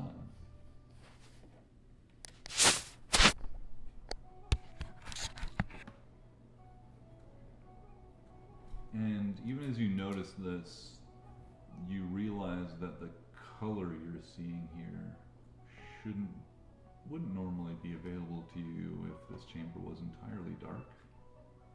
If you were relying solely on your dark vision. But something is emitting a dim light. Can I tell if it's coming from the raised platform? It's above it. It's above it. Floating, circling it. And it is also the source of this wailing. Is it a ghost? We See at this distance. A ghost. have we seen a ghost need before? a Scooby snack over there. You see the dim light Raggy. that is being emitted from this distance. You can see is just enough to see this like almost light absorbing shape of this figure. It is humanoid-ish in the darkness, but is also covered in large, or like a clothing that's flitting around it. It's tough to see all of what it is in this light and in the limited light that it's emitting, even as other parts of it seem to absorb it. Give me a perception check. And the rest of you are not quite in this chamber yet, because you're obviously the first in, is my understanding. You guys are kind of stealthing outside. Yeah. I also don't have dark vision, so Okay. I'm in the dark. I have a stone emitting 5 feet of light. Alright. It's not that much, but do something. It's just like a flashing blue power light. Yep. Yeah. Is that what it actually is? It's like just enough to keep you awake at night. Yeah, just a Not little really bit. doing It's anything like a little useful. nightlight, you know? It's perfect. With that perception roll, Xerox, there is something flying smoothly around this central platform. It is wailing a horrific, inhuman wail that seems at this, as you get closer and as you poke your head inside and the outside wind is cut down, you can hear as if it sounds as though it's a whole, like, you hesitate to say like chorus or choir of voices screaming. That's normal. I've never seen anything like this before, right? We haven't had a ton of encounters with undead. I mean, we've encountered a lot of them. I mean, a horde of undead. I mean, like Yeah, them- ghosts and stuff. Have we ever seen Not this? really ghosts, mostly devils and. I thought there were devils. ghosts possessing people on the Oh, battlefield. It's There true. were a few. Would we recognize this as a ghost? You're outside right now. Oh. Right now. Would this is Xerox what recognize Xerox this sees. as a ghost? In the dim light with that perception roll, tough to tell. Xerox would immediately signal back to her companions to stop, and then lead back out, and immediately retreat while keeping her eyes on the apparition or whatever it is, and just describe to them what she's seen. Just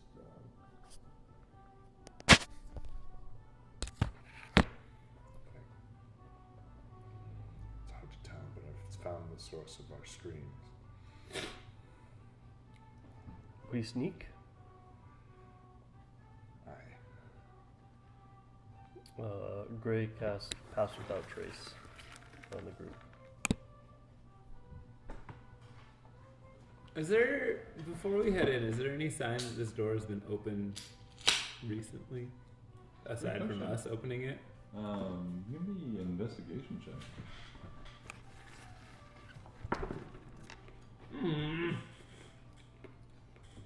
13. You can tell that it's, you have reason to suspect already that it's been manipulated in the last, few years at least. And that what you see is evidence that that's probably true, but it's hard to be sure, and certainly nothing that indicates it's been open in the last few days or anything super recent. Mm-hmm. And still stay stealthy, everybody. I'll use the Psychic Whispers ability too, so up to 5 creatures can telepathically speak with me, and I can speak with them. Oh, you have a So not with each other. but limited back and Rory's forth. teleconnected command. That's cool. So you All can like communications change. go through Yeah. I don't know if I. News Yeah, so great. Gray doesn't need any help. Yeah. So it only lasts for 8 hours. Only 8 hours. Oh, that's sorry, Concentration. 2. That was 2.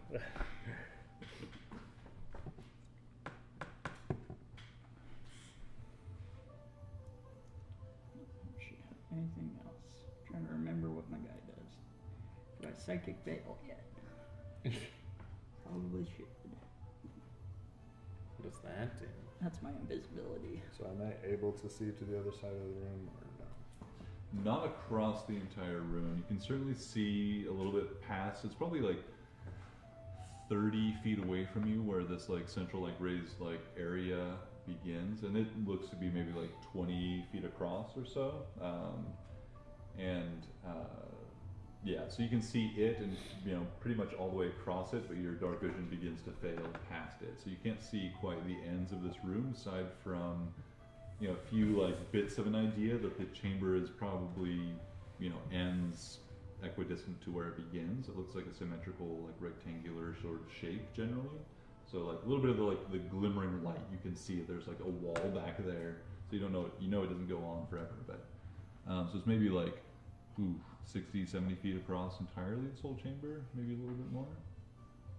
But you can almost see all the way across it with 60 feet of dark vision. Okay. So she's just trying to figure out another way out should they need it. Yeah, this chamber,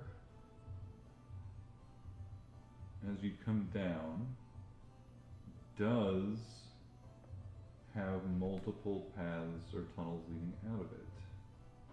There's what you expect is probably a large exit on the opposite side of this rectangular room that you're entering from the bottom, but there are also a pair of doors that you definitely can see, much smaller than the great ones that you just came through, more just normal sized frames, but stone cut into this space on the left and the right.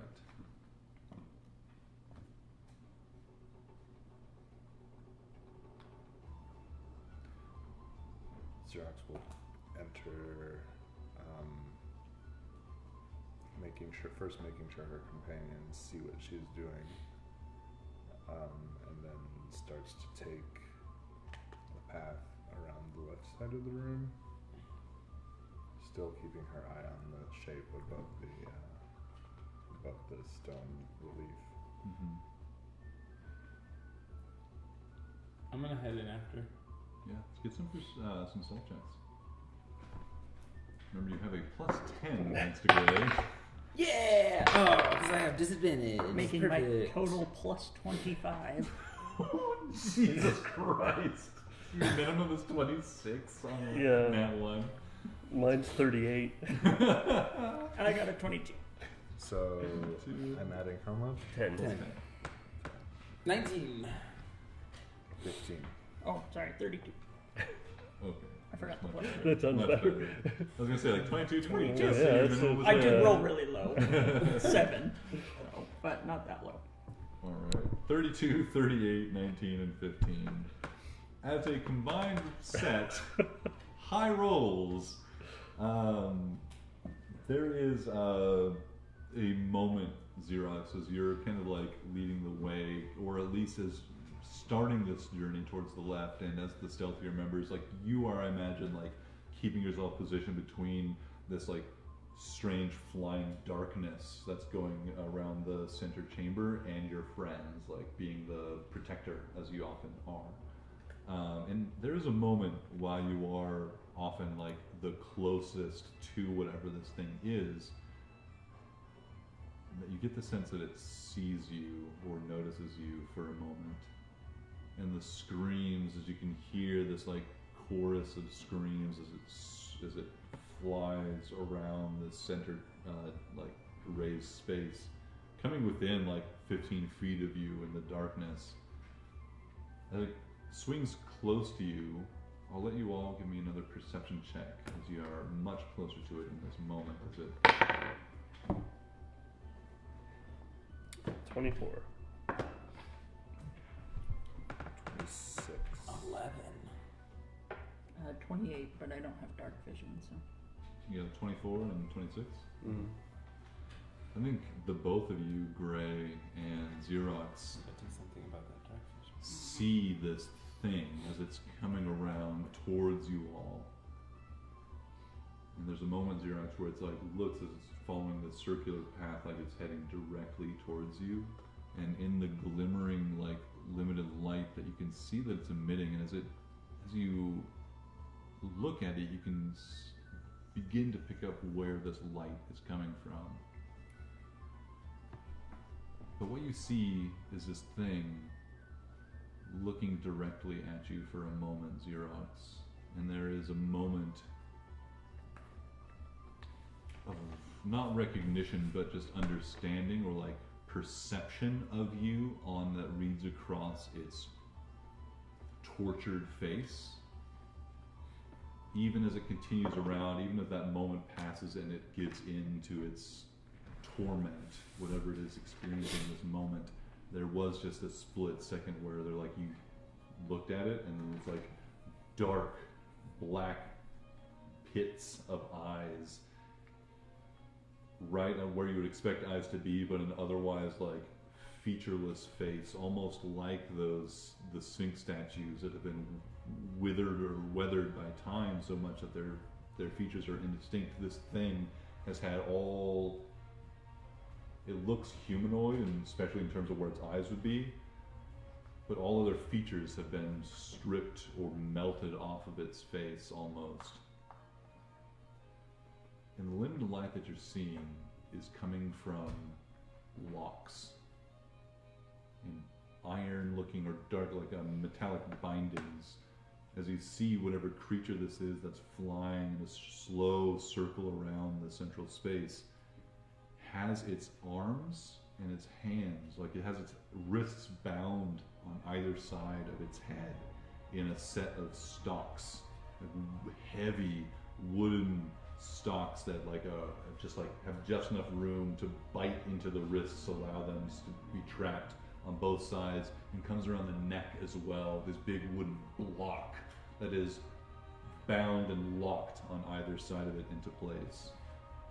And there's just this little bit of like glimmering sort of magical light that is coming off of these like the locks and bindings on this stockade that this creature is like flying around in. You can see that the chorus of tortured screams is coming from its agape, featureless, toothless, tongueless mouth. Yeah. The Dementor's kiss.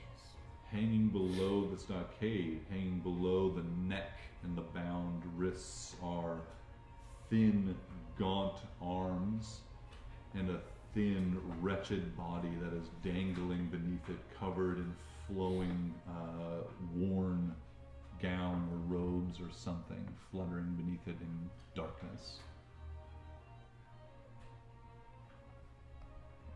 But it doesn't seem, even despite that momentary recognition or sight of you, it doesn't seem that understanding pierced its torment, and it continues on in its circular path, unabated.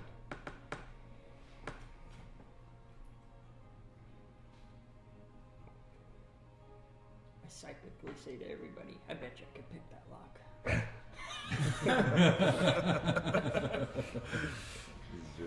Xerox will psychically snicker back.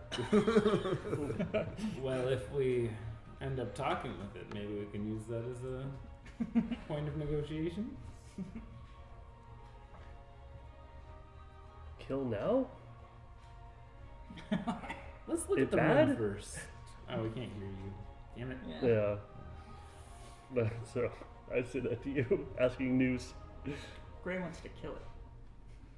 I think we should wait to see what the rest of the room has in store first. I think, yeah, get a better picture of our surroundings first. They said they're good for it, Gray. No. Gray pulls his bow out.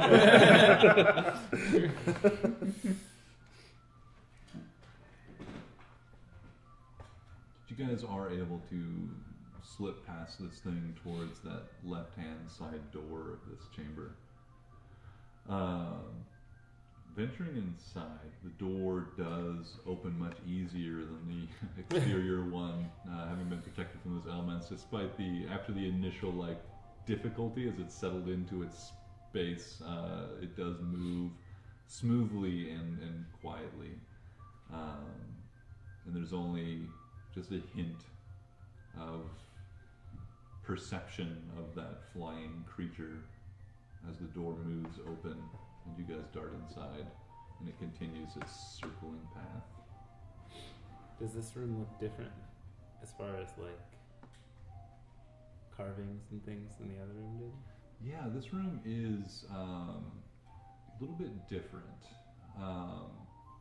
In this chamber, you can see on the floor is not differently carved, but painted stone. It's tough to tell in the darkness and only the 5 feet of light that your magic provides. Oh, I have 60 feet of dark feet as well. But dark vision doesn't Okay. allow Oh, a yeah. lot of color vision. Yeah. So it's tough to tell that some of the details, but you can tell that the center of this walkway looks to be either colored stone or be painted or something. But what you can see is there is a sort of, from your perspective coming into this chamber, a triangular change or difference in the floor. So if you're looking down a long, rectangular tunnel, it looks like from your perspective it comes to a point, and at the far end of the tunnel, you would guess, it reaches to its broadest part. Okay. And that is differently colored. In the dim light, you could probably tell that it is a bright, orangey yellow color. Okay. You said there was a sun in the middle room? Mm-hmm. Did that look anything like the Son of Lathander? You said the word, so I'll say that if you do mention that to your companions between you all, you're familiar enough with Lathander to say, that definitely looks at least within the realm of, it looks super old, it doesn't match the modern, church pamphlets you get from the Lathanderites that come knocking at your door. Their little name badges? Yeah. Nicholas would bikes? ask, because he was in the temple. Mm-hmm. Didn't that look like the one in Omander Descent? No, That is an interesting point, though. Definitely raise that to the rest of them. But I will say that you guys have had also that experience with a very ancient temple that, while not dedicated to Ilmater, or Lathander rather, had at least one portion of it that was kind of annoying. Yeah. Exactly. Had a pretty annoying little fight there. I guess that was a better one than the Lyra one. Gosh. Is that the one, the healing one? The Lyra was the one where we had to get the pool open by making With the faces statues. and Right. the statues. It took us forever. Yeah. It was a very good puzzle, Mark, Yeah. but it took us Thank you. forever. That was fun. Yeah, interestingly, let me just double check my mind timeline. Well, I think Xerox was the only one that was actually there. Because Gray wasn't. And I was. your Nibbles was there.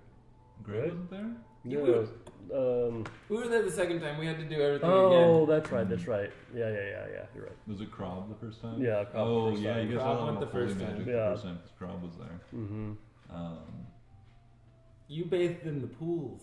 Yes. Nibbles. Hmm. You got all clean. That's right. And you found some ancient bugs Yeah, from you would the say, Beatles. Right, which eventually got lost. No, you left them in Anders' place. At least one. Yeah, but the rest just suddenly they're gone. he had a couple left, but Yeah. they're just out in the world somewhere. It's out there. With a little bit of teamwork, I would say that you'd be able to tell that the sun and the style of the art in this chamber or in the previous chamber is reminiscent of the Lathander stuff that you saw in the Ilmater complex, but it's not the same. With a religion check, you might get more information. Gladly. Now that you've all had a chance to spy it. Oh! Never running. I just forget what my religion is. Just whatever you feel like. Whatever you're vibing. Religious, more spiritual. 25. 25. It's intelligence, everybody. You like seeing these like couple different instances of Lathander artwork and stuff. Like you would guess that this lies probably somewhere after whatever made the Ilmater's Ascent complex, and before obviously like any modern representations. But definitely ancient, but like after perhaps when the gods were more directly involved in the world's affairs. So made after Ilmater's Ascent, but before current time. Yeah.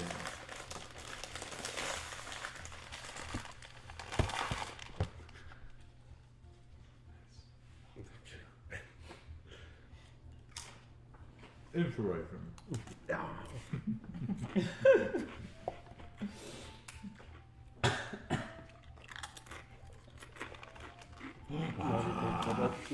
You want to take a couple or?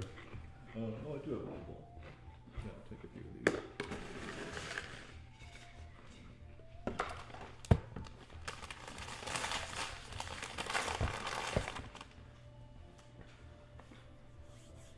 I got some pretzels over there too. I got salt and vinegar chips in there. Hell yeah.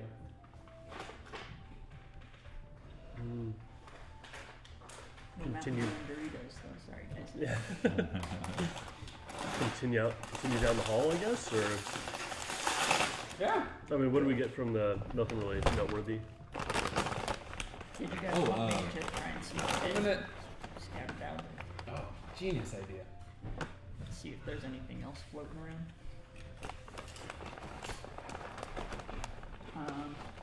Yeah, I'll do that. I'll use my psychic bait. Turn invisible. Nice.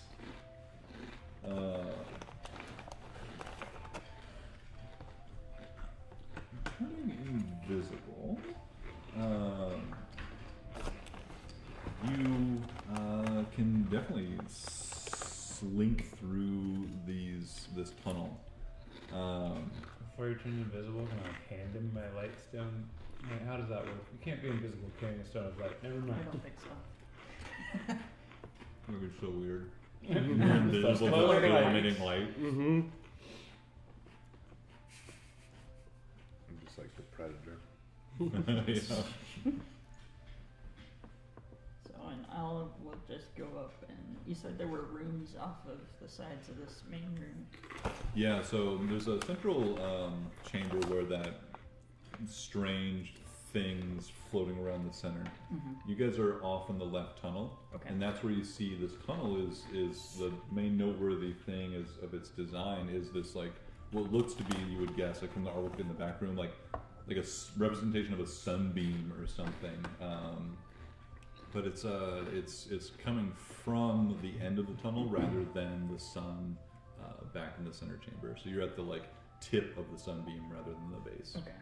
So I'll move towards the base. Okay. I'll still stick to the shadows because I'm still scared. Yeah, give me a stealth check.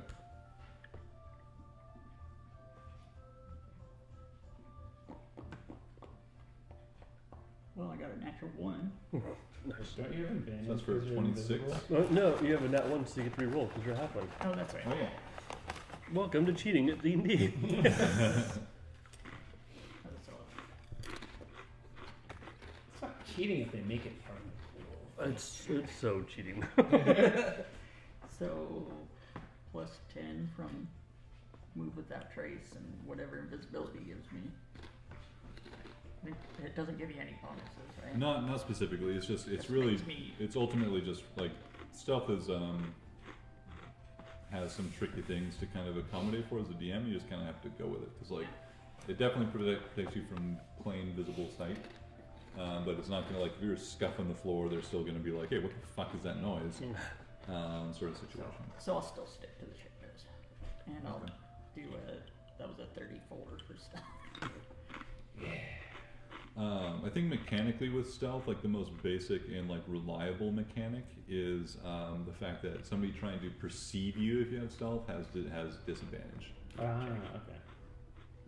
But it also like is up to the DM to accommodate for like other reasonable people can't see you. That's gonna make it pretty tough for various reasons in various situations. So figure that out.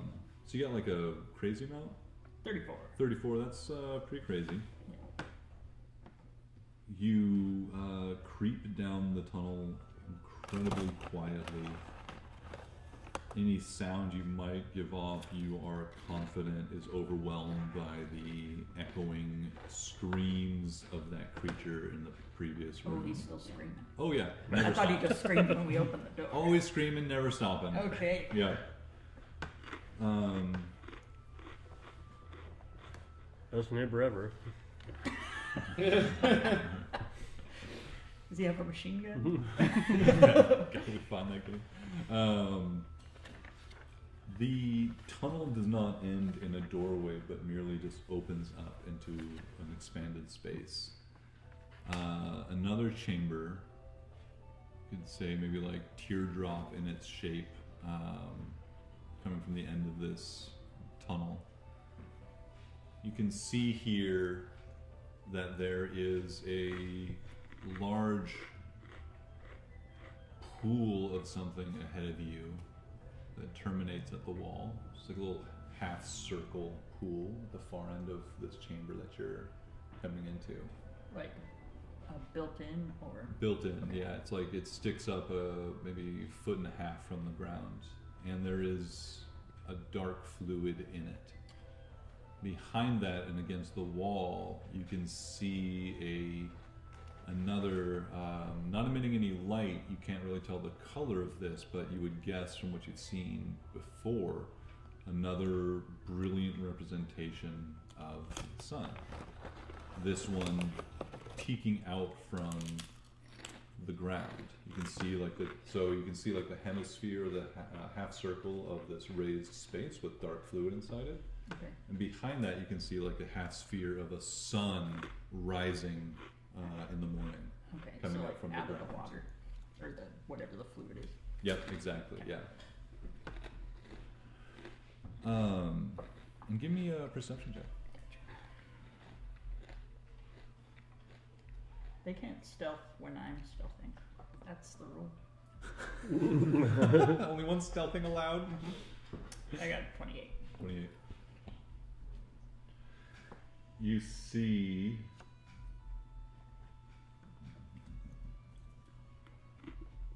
before, like laid out on the ground before the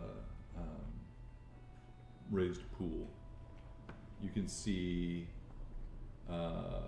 breastplate, pauldrons, gauntlets, bracers, helmet, and a halberd laid out in order, like intentionally laid out almost in front of that pool. Like someone undressed in front of it and jumped in. If not that, like someone took off a bunch of like armor or placed some armor, ceremonial or otherwise, in a specific place in front of this pool. It looks too intentional to have been like a haphazard like undress before you jump in. It was like definitely placed intentionally. Place there. Huh. I'll psychically let them know what I saw. And then is there any other opening at the end of this tunnel? You don't see any. Okay. I'll just head back towards my friends, I guess. I guess with your very high perception roll, you would have seen that as well. How close are you willing to get to this stuff in order to look at it? And Just close enough to the armor to see it. okay. So, and I don't have dark vision, so that might be right up next to it. So. Yeah, that would be pretty close. Yeah, without dark vision, yeah, you're not sure what's going on with the pool, if it goes deep or far beneath the ground, or if it's just like or if it's just a little like puddle, like a little kiddie pool, or if it goes down beyond. So yeah, but you can definitely report back to the rest, of course. Should we all go look? Or do we want to check out the other room first? Xerox is interested in seeing what this armor and stuff. Let's all go look. I could check out one more room while I'm invisible. If we wanted to do that. Or we could all go look. I'm good with that too. I'm good with invisible checking of rooms. Yeah. We can come back for armor. As long as we don't die. Yeah. Okay. Yeah, we can move on. Gray's looking for bugs in the temple. Ancient bugs. Yeah. How long does Cast Without Trace last? Like an hour? Perfect. My invisibility. Yeah, just 1 hour. There's concentration too. Wait, you're invisible for an hour? Yep. Oh, that's sick. Or until I dismiss it. Or until I deal damage. No, you will That would remain never invisible.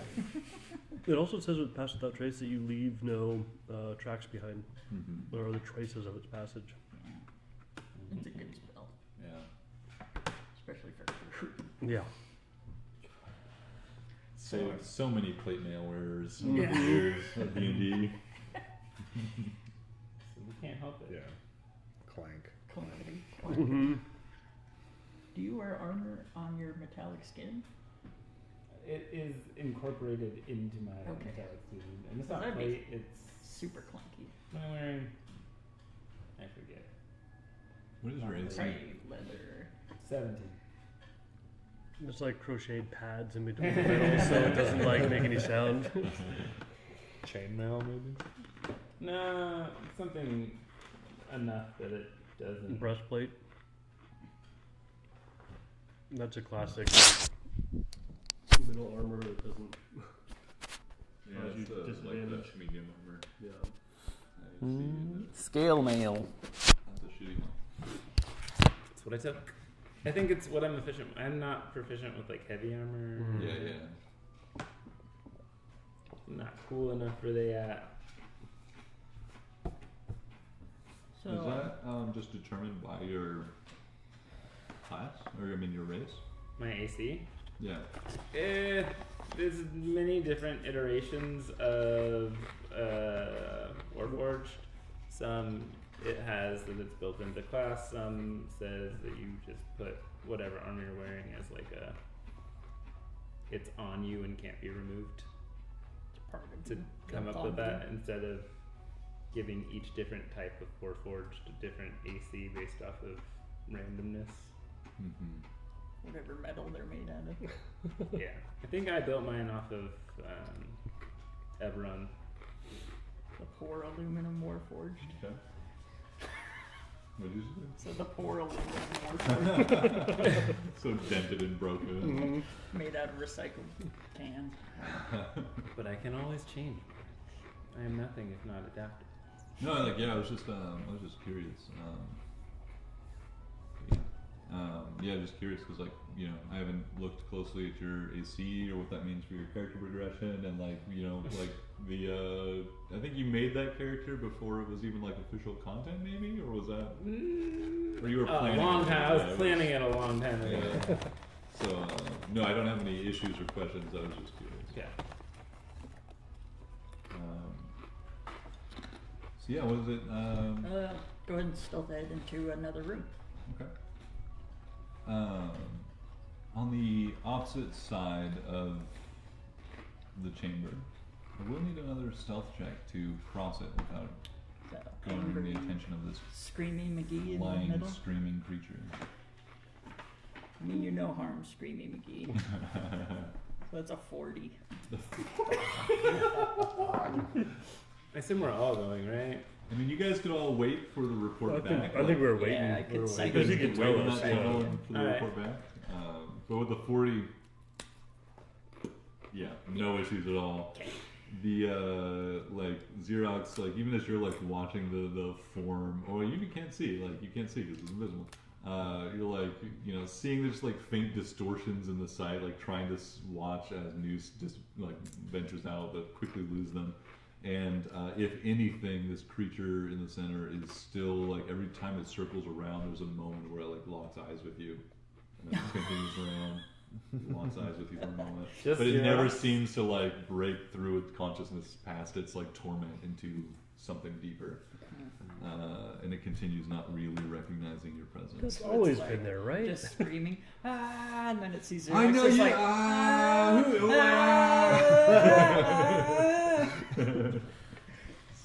Xerox will like slowly pull the javelin out, just kind of hold it and just Have it ready. ready just in case. Hi. Hello. What? Bro, I know you. With a 40 self, you are God. perfectly Aligned with every atom. There is not a single sound from your steps. Your breath is quieter than the surrounding air. Certainly easier in this case, again, with the screaming, the tormented screamings echoing through this chamber. But even so, a feat. This tunnel off on the right side of the main chamber is a symmetrical reproduction of the previous. The difference here is the change in the stonework is not on the floor but the ceiling. As you venture down the tunnel, you see a similar pool at the end, and instead of the sun emanating from the bottom of the wall, it is a setting sun instead of a rising sun. How can you tell the difference? You know, They're both immediately on the horizon. It was pretty a close, sunset but they're on instead of a opposite sunrise. sides of the wall, and you know your directions. There's a little arrow pointing in the direction. There's like the sun's Motion going. symbols. Are those stink lines? There's a stinky sun in here. So is there like a liquid in a pool just like it? Okay. And another set of armor Oh, laid out in front of laid it. out in front of it. Okay. And halberd. And the same looking, same make and everything. Okay. All right, I'll go check out the next one. See if There that were has only the same. these two rooms. Oh, there were only two. At this I thought point, there though, were you four. have Sorry. also identified that at the far end of this chamber is another large set of doors, though far smaller than the towering stone doors you've opened to enter this place. But maybe 15 feet high. In the hallway he's in? That's the far end of the monster chamber. Oh, okay. And they're wooden, not stone? Hmm? Or are they stone? They look to be stone, Okay. but not as immense or thick as the front doors. Okay. I'll just report back and meet up with my dudes. Be like, there's the same thing on the other side, but a setting sun. Is the armor the same color? Exact same. Good armor? I don't know if I want to touch it, but from what I could tell. It looks like armor. And the pool's still dark. Leather armor? Metal armor. No. I know, I'm not interested. Robot want? Maybe, actually. I'm more than just a robot, though, right? People was way too hard to say. Robot is much easier. It's fair. Well, Shall we investigate the first set since we're next to it, or sounds good to me. Yes. Let's go check out the pool and armor. On left room. Well, I'm gonna go pee. You guys can't stop me. Well, I will great. too. shit. There's our first TPK. Sword fight! Woohoo! I wanna come! I'm really terrified that thing that we left behind is going to come back. It's not gonna. I don't know. I don't know what it is. Fine. It's gonna be fine. no? We're gonna wake up these suits of armor. They're gonna chase us out into the room noisily. Mm-hmm. So is it rising and then like sun the top of the ceiling and then setting again? Is that correct? Oh, that makes sense. Mm. Yes. And it's nighttime right now. Maybe we should go to the night room first.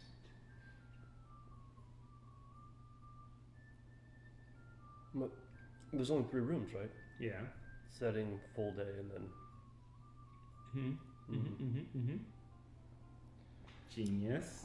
Is there armor in the middle of the room? Well, is the ghost wearing armor?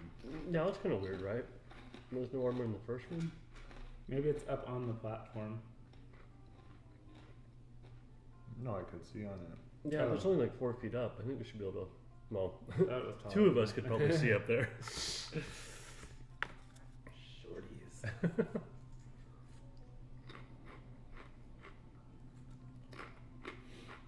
Ugh.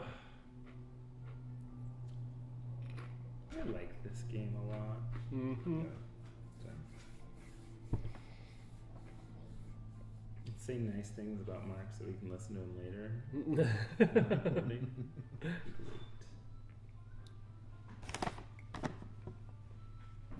Oh, cheese it. Now it's coming.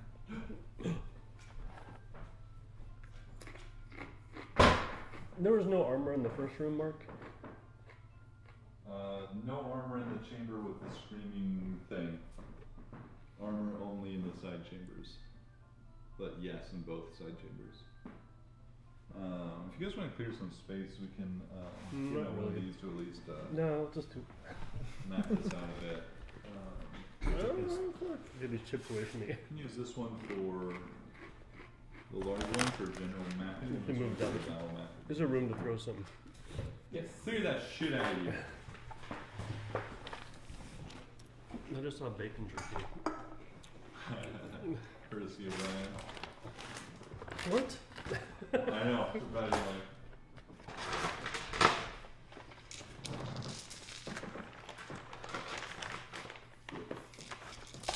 Oh, it's not bacon. It's so good. Nothing jerky about it. It's literally just bacon. Bacon's like so close to jerky already. It's got like so much preservatives and Flavor. flavor. And salt. Delicious. I was really hungry and went shopping and ended up with bacon bits at home. What the hell am I gonna do with these? Make a delicious salad, dude. Yeah, I just sprinkled on eggs. Just like a little bit on the egg. Yeah. Looks pretty good. Or like mac and cheese. That would be really good. Really just anything with some bacon on it would be good. It's weird. What aren't you gonna use this on? Is the question. Mark, do you want to stash these someplace safe? Yeah. Go with my organized other notes. Organization is overrated. I agree. Alright, let's see, yeah, this can just be, we can use this for tracking the general layout. We can have,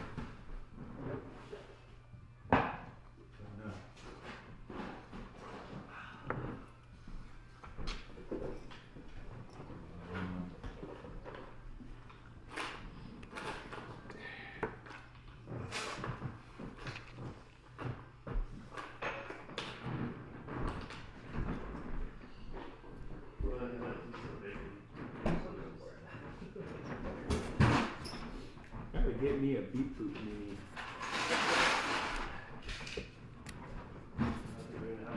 Go contribute money to Hero Forge or whatever.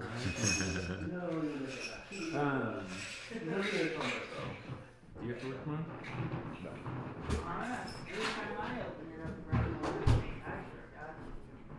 You know, I think I have willpower too. Willpower? About resisting cookies. No. God.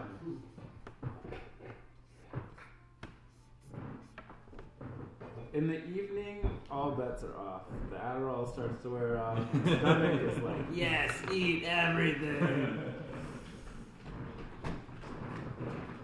I realized I was really hungry last night and I stayed up to midnight. And I'm like, I want to eat something ramen. Yep. And it's a perfect little like, it's enough to get me by. Perfectly good stomach filler. Mm-hmm. To let me fall asleep. enough warm, salty water to get you to sleep.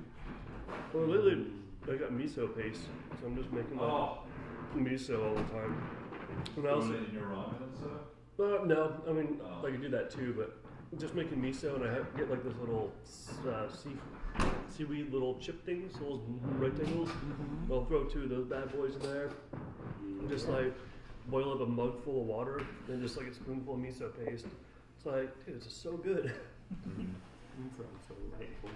Yeah. It's a perfect little snack. Delicious little fermented beans. God bless those beans. God bless This is us. to scale, right? Yeah, absolutely. Yeah. The Gray smash, bro. precise and beautiful architecture I described is accurately rendered there. It's like I'm there.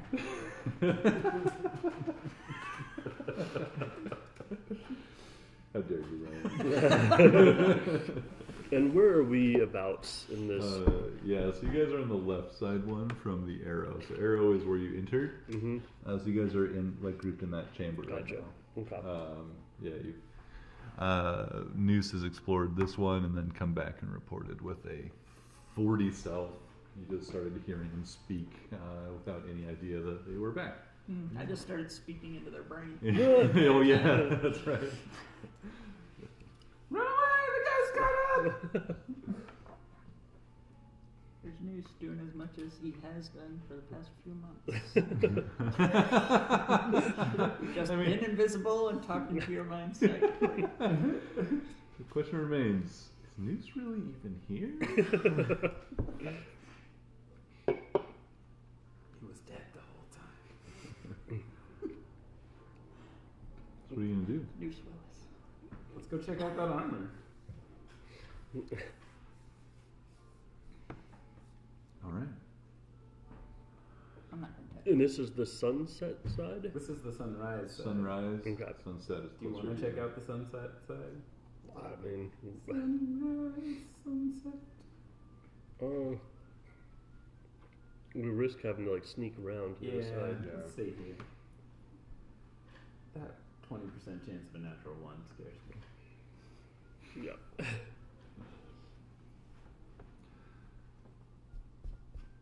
Let's go check out the armor. On this left-hand side. Yeah. Great. Yeah, you guys venture down the tunnel. Noose leads you, and with the addition of just the little bit of light. Well, I mean, Noose is still invisible, so leading you through psychic commands and reassurances that you're on the right path, I guess. But with the addition of a little bit of dim light to this space, you can all see indeed a finely crafted set of armor that seems to be very intentionally placed, that leads on, begins at the floor level, and the pieces are set on the stairs leading up to the dark fluid in this large pool. So in each of these chambers, you can see there's kind of like an extra pool here. We're getting a little comically penis-y here, so we'll just continue as if we don't notice. There are stairs we're not gonna mention here, it. and there's a big, like, we'll go this way. You were the It's- only one who thought that. Now we're all Right. thinking it. Way to make it weird, Mark. And there's the like sunrise artwork and stuff in the end. There's a centipede on my dick. I'm trying to ejaculate, but it's blocking my urethra.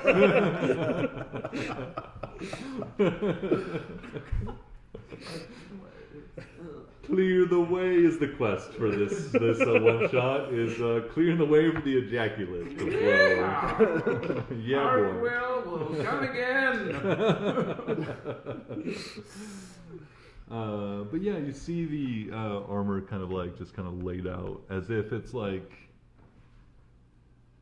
a faithful servant of Lathander, like laying down their arms at a like. I mean, it looks like somebody intentionally like took their armor off and placed it here, but at the same time, it looks as if like there's something in the back of your mind you can't quite quench. This idea of maybe somebody just having fallen down here, some faithful servant having fallen here. It's not really clear based on just how this stuff is laying here on the ground Is at it this altar. Dirty and corroded? It Does is pristine, the armor here. Does it look any similar to Bellerophon's armor? Having brought you all here now, crowding into this space, some of the group a stealth check. Well, sounds fun. You want me to hit it again? Yeah, Okay. hit that. 26. 25. Let's see. Oh, sorry. Not as high as 21. only a 29. That's weak. Oh, shit. I forgot I had disadvantage, so I apologize. 17. Why do you have this? I'm wearing half plate. You're a barbarian. I know, but also a He's fighter. also a fighter. And You can get I more can only, fire away. unless I try, I can't try to max out another stat to get my AC to It's fair. Yeah, you guys see this still pool of water, and before it, and these steps, this pristine set of armor that looks to have been placed or set here, or having. It does almost look like. Well, give me a religion or an investigation check as you arrive here and stealthily look around the space. 30. Natural 20. For investigation. Natural 20? Natural 20. Fun. 3 minus 2 is 1. 19. So for a 21, he wins. I'm so intelligent. It looks to you, Beep Boop, not artificially arranged, this armor. Mm-hmm. But at the same time, not like randomly fallen. It looks as if this, to you, I think with that roll, you'd be able to tell this like if a faithful of Lathander had prostrated themselves before this altar, this pool, and this symbol of the rising sun, and had simply wasted away. Okay. this is what how their armor would have been left. So they were laying on the stairs and died here. Mm-hmm. Maybe Could be. that's who the ghost was. Can we see what color the liquid is? You'd have to bring the dim light pretty close to it. I'll bring it over. The light that Beep Boop provides is not great, but it is enough to tell that this is certainly more opaque than water fluid. It is dark and it's difficult to see deeply through it. You would expect if it were simply water to be able to see deeper into whatever reservoir this is. But there is some color to it, and it does have maybe an amberish sort of hue to it in the dark. It's tough to tell in the dim light, though. Does it react to the light being closer? No. It remains an inert fluid. Besides for the armor, there's nothing else. And the rising sun. Is there any script or anything on? Give me an investigation check to see what else you all can find in this space. Oh, that was worse. 4 to a 2. Great, is awesome. Fucking 7. Gray doesn't get bogged down with the details. No. He's more of a big picture. He's still looking for bugs. He's like, you guys are telling him to look out for stuff. He's like, yeah. There's bugs in here, I'm sure of it. So I got a 16 for mine.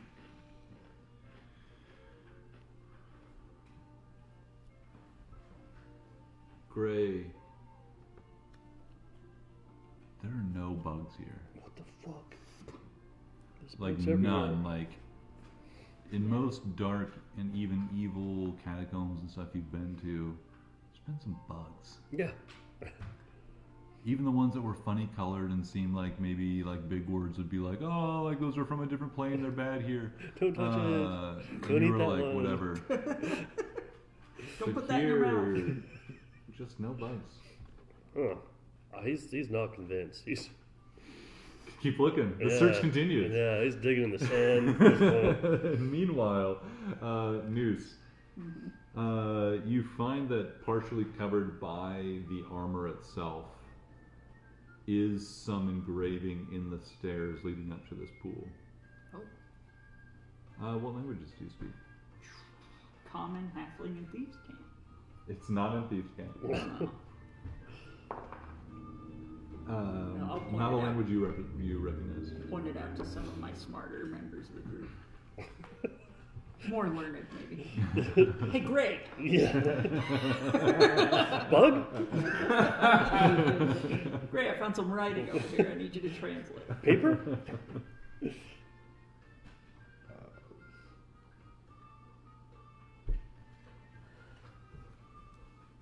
I know common dwarvish and gnomish. Common, orcish,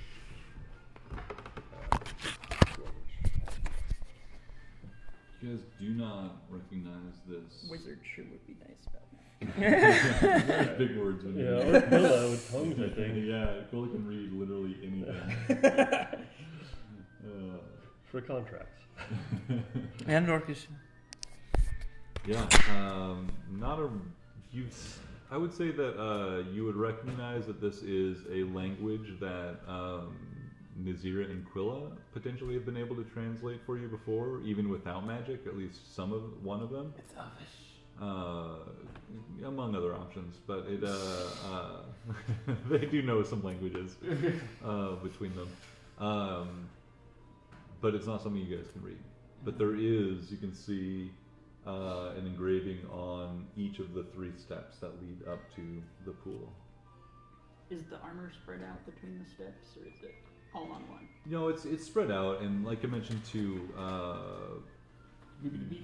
Beep, that it looked like could even potentially have been like a faithful, like presenting themselves prostrate or presenting themselves before this altar and then just having withered away and disappeared or something. So it try looks to like they're figure spread out out across a couple stairs. if they fell suddenly or if they just laid down in front of it and slowly decayed away. I think with the rolls you've had so far, the fact that there is this one that looks fairly organized, like someone may have even like placed these here, and the fact that there's a symmetrical version of this with another set of armor precisely in that arrangement, or like very, very similar arrangement. I think you would think it was probably unlikely that it just like someone happened to have fallen there and died, and much more this is an intentional arrangement for some reason somehow, and not just like a last moment of a faithful, but had to have been something intentional somehow.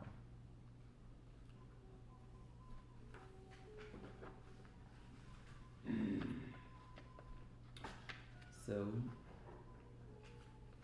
is there a way to get to the sun without going through the water? Like, can I walk around the edge? I could jump that far. The pool itself is probably around like pretty close to 10 feet in diameter, but again it's like just half of the pool set into the wall. So I'd say like around the edge you can probably get within a few feet of the we'll call it a fresco. We'll call it a fresco of the sun. Okay. Can I go check it out? Yeah, absolutely. I've got no problem with that. I'm gonna check it out. As you are going along the side of this pool, and it is going to take a little bit of a reach to go, like if you actually wanted to touch it, but you can get close and you can see that it is, it's finely made. You can see it's in good condition despite its apparent great age. You don't smell water in the pool. Like it's something else. Like it smells like vaguely organic, and it's definitely been sitting there for a very long time. Can I smell? You can definitely smell. Can you smell? That's a good question. You can.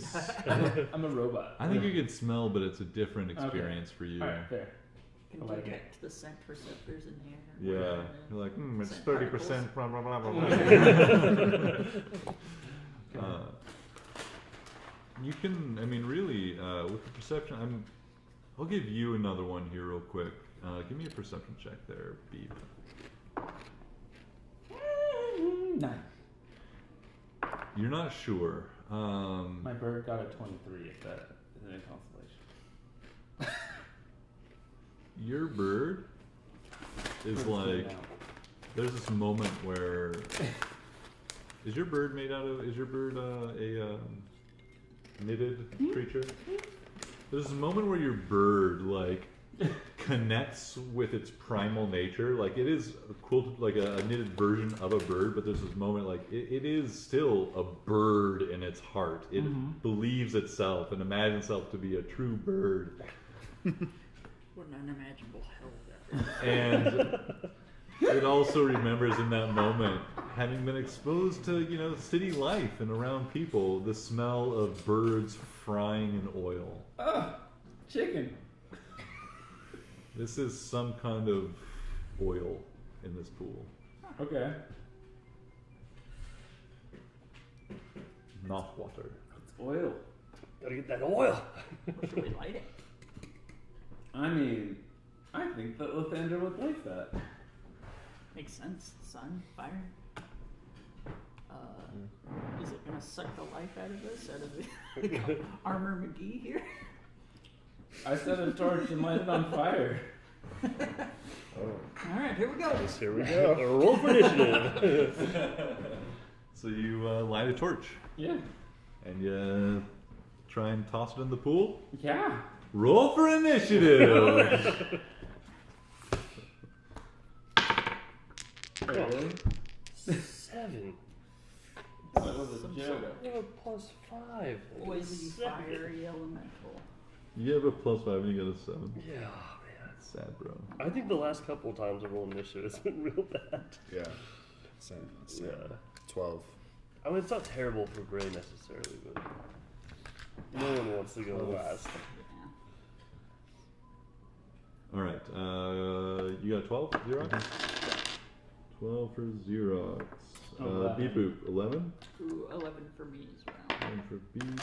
But I've We're got, trying to take my numbers, right? I've got 20 decks. Moose. Why does it smell like burning? The 7 for Gray. 7. Yeah. 7 for Gray. Smell Did you burn the In hair real off life? your hand? What are we talking about? In real life, Hair. Okay, it's like it's just about butter and oil. I just want to make sure we know what we're talking about. Mark's I'm burning Pardue, something to a holy help- man. Mark's burning something to help us get into the game. Burning some brimstone behind me. Brimstone and fire. All right, I was 11. with a I think I said that already. 15 in initiative, this Aw. creature Damn it. takes first. Fucking hacks, bro. Oh god, that's still on there. I'm gonna erase this, but for now we'll play that's we'll play in the corner. No, you can. No, I'm definitely. This isn't yours. I've already erased that. okay. Don't worry. Okay. This is the corner you guys are all in before it goes back to the tunnel. You have the pool here, so you can kind of place yourselves around this here setup. This is now 100% perfectly to scale.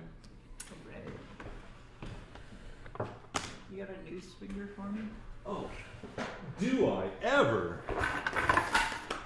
Do you have Clue, the board game Clue? Because there's a little noose that you could use. That'll work. Yeah. The Wow. hardest Good spot. shot. Go like right in there. We'll use this thing. So that's what noose looks like, huh? No, not at all. Well, the closet. That's what every halfling looks like. This thing is here. As tall as Xerox. I'm gonna put beep boop. You got something for me? Nice. I'll put you like right up here next to it.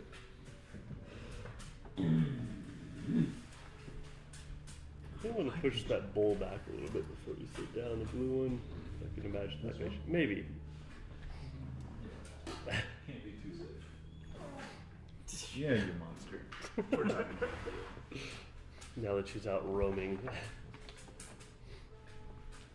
So, this creature, you can see the armor beginning to rattle before it begins to like levitate off of the ground and take shape into a more or less humanoid shape, even as like dark blue smoke begins to fill the space, roiling smoke begins to fill the space but inside the armor, fill the space between like the pauldrons and the chest piece and the face. You can see just like slits of like bright white light making eyes across its face, and it like slams the halberd into the ground as it glowers at you all, and it is going to start its turn by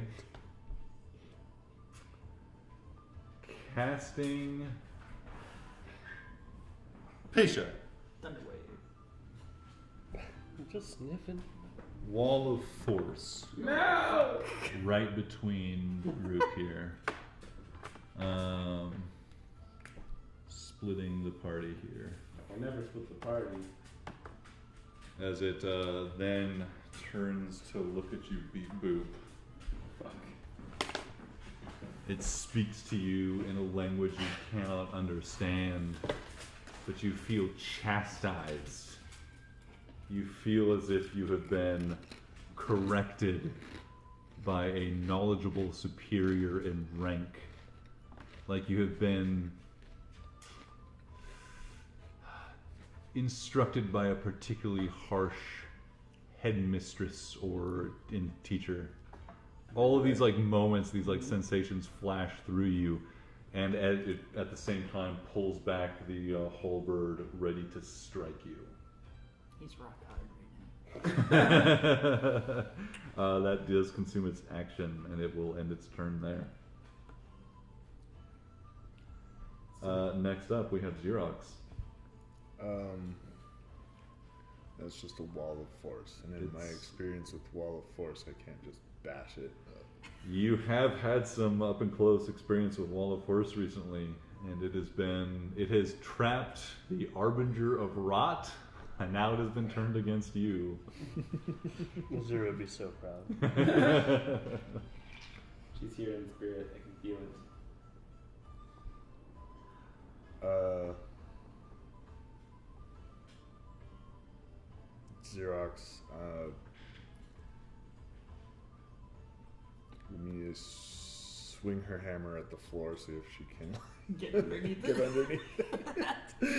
Yeah, you have a magical weapon. Give me you don't need to, well, yeah, give me an attack roll to see how well you, like, cut into the floor versus it just deflecting the blade. Reckless. Oh man, and recklessly just Peasley little 13. Yeah, like, blade does not chip or break, but, like, does bounce off almost the stone floor. You leave a deep chunk cut out of it, but little more.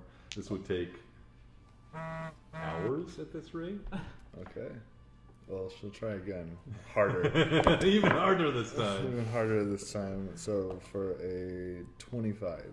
That's looking much better. You do in this case, like, cut, like, you find, like, you cut a little, like, chunk into one of the stones, and this time you land right into that same spot, and, like, the whole, like, stone just goes wedges sideways, and you can quickly, like, just scrape out a chunk of earth and stone.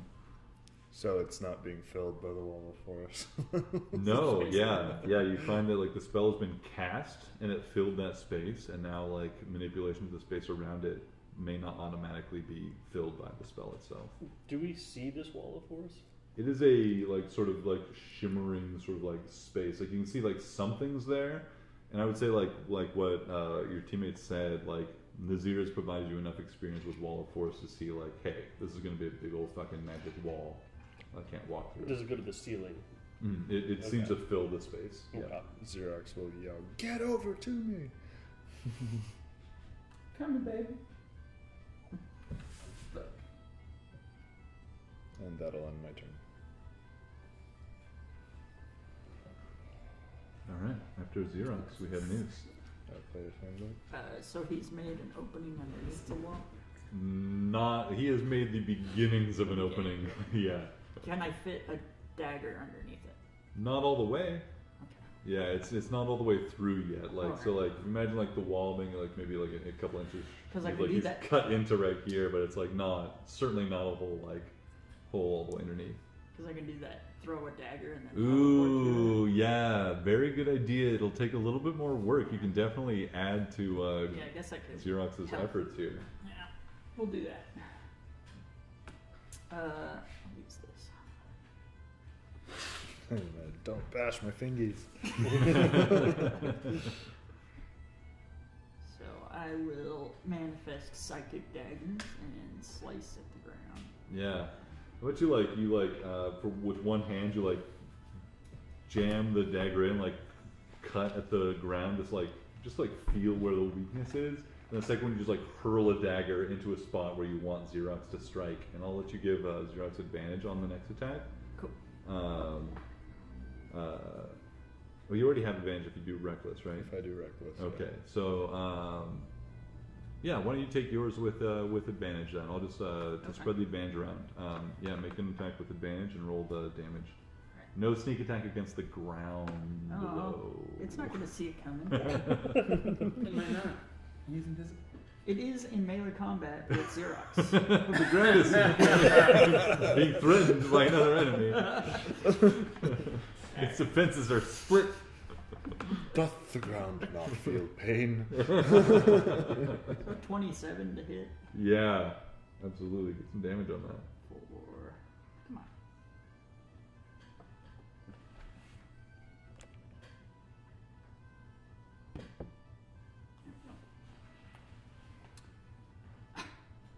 For a whole 6 damage. 6 damage.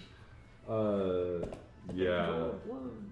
You know where the floor is weak, and you begin to, like, wedge out, like, something like ground, like, filling in between. You think that you've paved the way well for Xerox's next strike, but your little dagger doesn't do a huge amount itself. Well, it just has to fit a dagger through there, so I can do it. Very good idea. And after that, we have Beep Boop.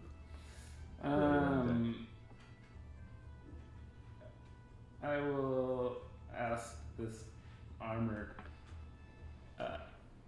Didn't mean any harm. I'm a friend of Lathander. Do you speak common? And then I'll cast a spell magic on it, just in hopes. Yeah, you're welcome to cast a spell magic on it. Absolutely. At 3rd level. You see as the spell, well, okay, for my, yes, roll a spell casting check, or a spell modifier. Okay, I got you.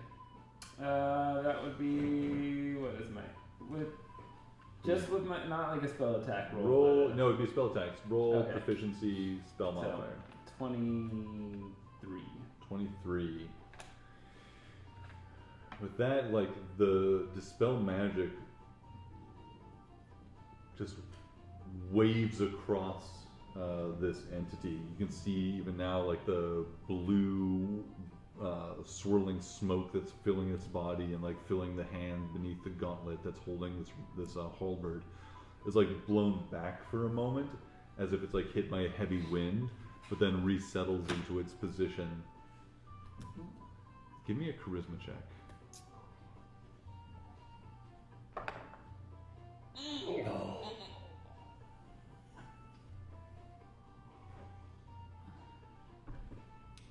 Great charisma. If they're dwarfish, I have it. It's not a dwarvish swirling smoke armor. What about on his mother's side? Twice removed, maybe. Dwarvish heritage is counted from the mother's side. That's right. I didn't say dwarvish. I said dwarf-ish. Dwarf-esque.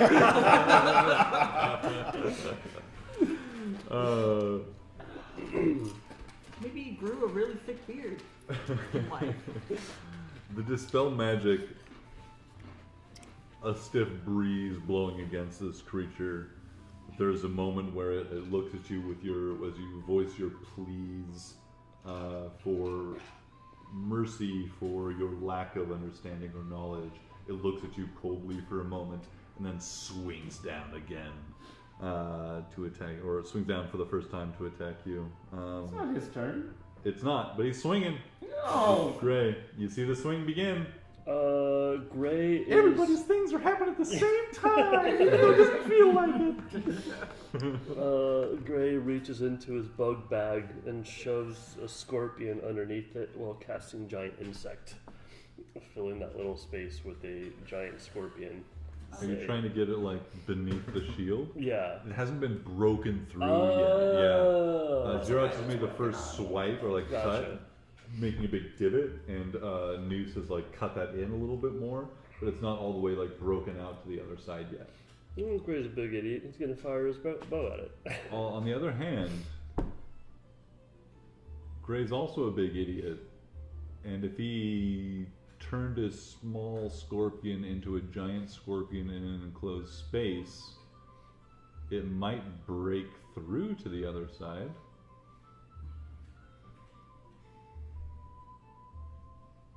I mean, are we actually in a smaller space than he is? Or I mean, because if I summon it here, it's So, gonna I'm squish us out of the imagining- room. There's this wall, this Mhm. magical wall in front of you. Cutting beneath that wall, like the magic wall, like cutting beneath that into the stone, Xerox and Noose has been working. Yeah. I was imagining Gray putting that scorpion into that little like cut, that Mhm. like cut they've cut like beneath the magic, but not quite reaching to the other side. It's basically like putting a bomb in that space. Right. You can choose to spend your turn effectively trying to use your scorpion to enlarge that space. And, you know, maybe Gray is hopeful that the scorpion can dig its way out to the other side. Maybe he's not. Maybe he's just gleeful at the sight of an exploding scorpion, which may or may not happen. But he has a choice of either, like, trying to contribute toward digging through this space with his magics, Yeah. or attacking the wall, which Oh. he's seen what these magic walls do to bow shots. Right. I mean, he wants to shoot at the stone underneath it to try and chip away more of the stone. Okay. Which I think he's going to do. Because I mean, he knows these things can't be, like, busted through. So I don't think a growing scorpion is going to do it. Gray's logic, not my own. I'm imagining the scorpion not breaking through the magic, but breaking through the stone. Oh, gotcha. Yeah. Yeah, let's do it. Those are fucking stones. Yeah, he's going to, is there anything bigger than a scorpion at that point? No, scorpion's big, so I'm just going to do that. One giant scorpion? For mankind. No. And what level spell or ability? This That is a ability? level 4. Level 4 spell? Yeah. And it could also be giant spider. So 10 centipedes, 3 spiders, 5 wasps, 1 scorpion, and a partridge from He's gonna do the 1 scorpion, 1 big ass scorpion. One big ass scorpion. You take the scorpion out of your bag, give it a little lick or kiss or blow, whatever Gray does for good luck. Puts it in there. Little scratch, little scritch in the head. Its tail twitches happily. Stick it in there. 3 times. Yeah, and give me just Grow big. Yeah, give me a spell attack roll, please. Oh, it's an 11. Total? Yeah, it's 3 Oh, plus 8 is 3. 11. Yeah. That's not. I've been rolling like shit today. Yeah. It doesn't not help. It makes it gooey. But there is a big explosion of a scorpion turned giant being like cut in half by the force wall above it, and like just been like spraying its goo and ichor like out into the space a little bit. But at the same time, like those close, like even as like you like scrape, wipe any like bug goo off your eyes, you can look and see like the earth has been like ruptured somewhat on the other side of the force wall. The scorpion's expansion has done some heavy work here, some lifting, at the cost of that poor scorpion's life. It sounds plenty. Gray screams out its name. Steven! No! Steven comes crawling out. Oh, shit. Philip! He fully thought that he was going to fit underneath there. He did not know. It was not going to make it. And after that, we go to the top of the next round. And we see the halberd. It's about to fall on you. It's like You a do. lightsaber. Cut you But Ooh, but.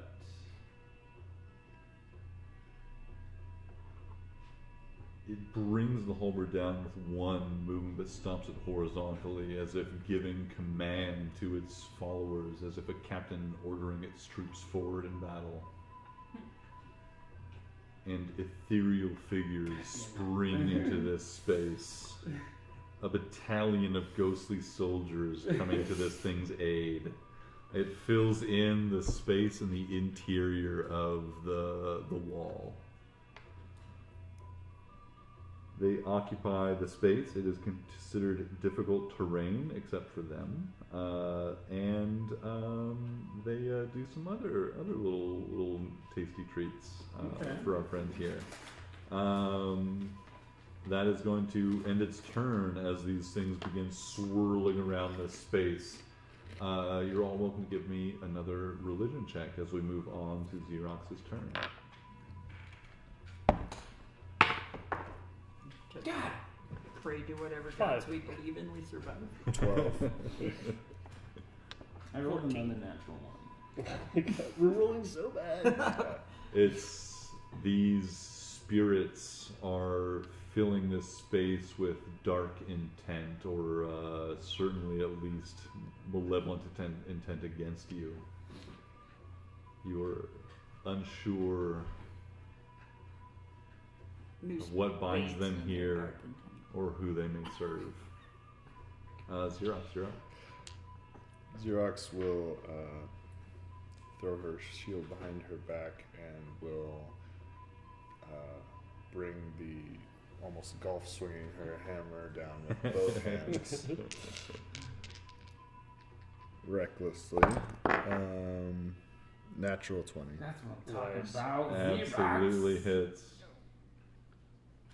The as you like step through like as these oh wait, you're hitting the dirt, right? You like to cut through. Yeah. Okay, perfect. Yeah, I was imagining you on the other side of the wall for a moment.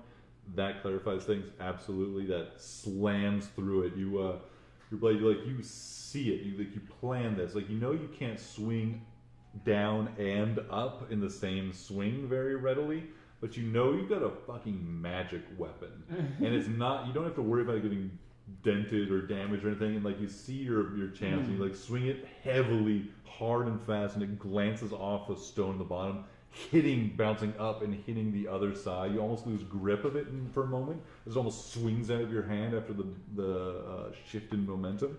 But it blasts the earth and stone from the other side, clearing the way for you. Maybe difficult if you were climb under it, but for Noose, easy access with a fling of the dagger to the other side. That's with your first attack. I'll swing the second time. That one's a 27 or 28 to hit. I'll say at this point, with every all you need to do now is just swing to hit. Its damage threshold has been broken as far as the ground goes and clearing this tunnel. Previously, there was you need to do a minimum amount of damage to make progress. Now, just fucking hit the thing and you're making progress. Okay. With that nat 20. She's continuing to carve space. She's desperately going to try to get back there. Yeah. That'll end my turn. And you got 2 attacks on it? Yeah. Great.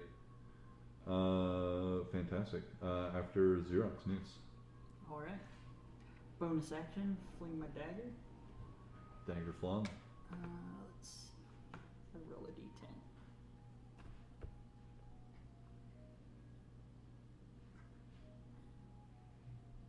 Oh, for 10. Okay. So, I can go up to 10 spaces in there. 10 feet or 10? 10 spaces. Wow. Yeah. So, then... 50 feet. Great. I mean, it's not that's a wild number. It's such a small space right now. It literally doesn't matter. But it's a number of feet equal to 10 times the number I rolled. So 100 feet. Wow. Holy fuck! You just run all the way around. Oh my god. I was 50 feet sounds a little excessive. You're no, Mark, it's No, 100. It's 100. Oh, you're right. It does. So, You're right. Impossible it could be that low. I'll get up to there, and I will attack him. All right. I have advantage. Right? He's flanked. Yeah. You do some flank. Flankency. Just roll this twice. Trying to do advantage on this is terrible. Hit shift and then. Point out my shift. I was joking. I was joking. Sorry.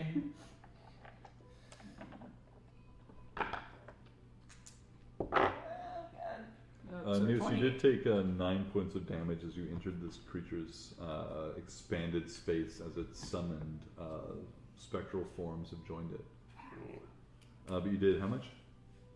I rolled a 28 to hit. Oh, that hits, yeah, for show. And do that.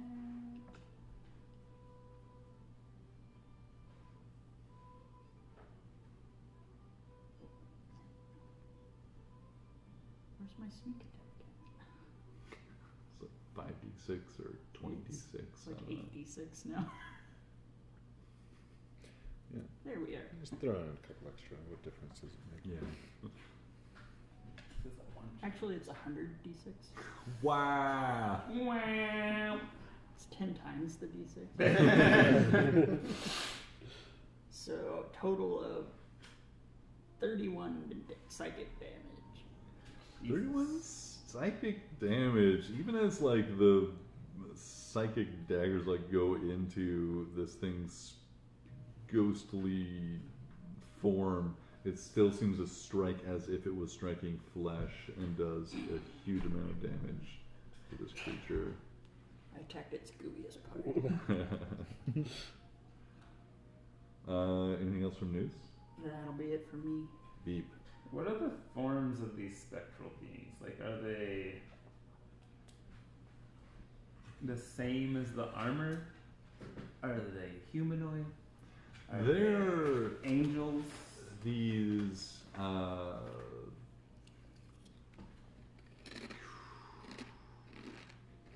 give me a religion check. Gladly. It won't be a natural one. I promise this time. Wow. 7. I thought it was Five. I thought it was a 1. I legit thought you just called it. It's the game for me. I'm headed home. 3 in a row. The armor that has become animated and filled with this swirling dark blue spectral energy and smoke seems to be, judging by the armor at least, a guardian or servant of this place, not an infiltrator or corruptor of this place. Okay. And those that it is summoned are serving it. You've seen enough warfare in your time, or well, rather your friends have, I guess. You may not remember it. But you'd have this like this kind of like understanding that like this is a battle commander that has summoned forth its cohort, its squad. They are as humanoid-ish as this thing is, even though they are indeed lacking like armor or other physical implements. But they do seem to, even as they shift and change in their roiling smoke, do seem to retain some element of a humanoid shape. Okay.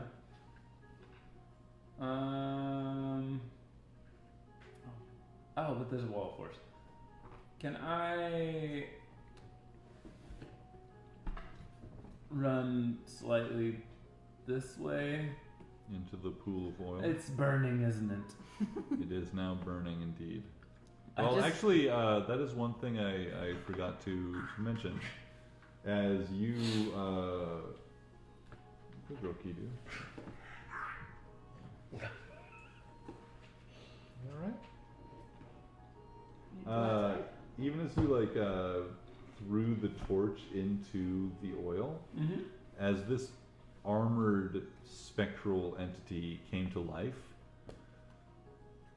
it spoke to you, and at the same moment the torch hit the oil, and you can see that not the torch you expect would have ignited this oil, but it is squelched by the same magic that this thing spoke to you with. So it didn't ignite the oil. So it's not on It is fire. not ignited. But if you do want to run across that area, you would quickly find yourself swimming in a pool of oil, as it is a little bit deep. Well, then I won't do that. I will. Oh, that'd be nice. Nah, fuck it. Death to my enemies.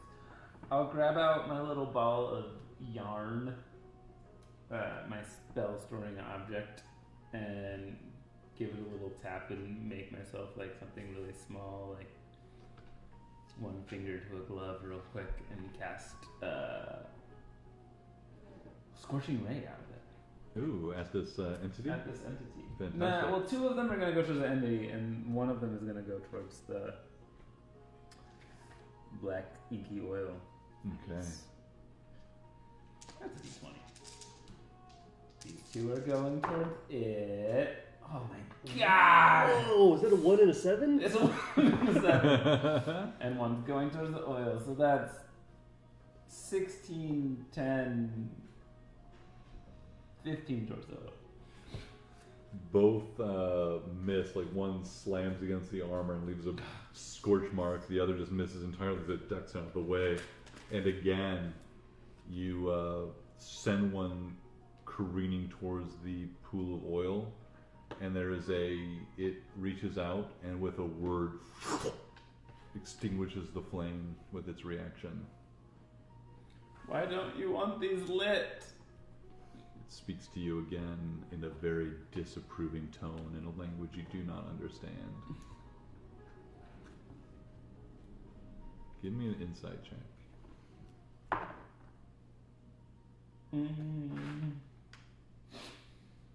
17.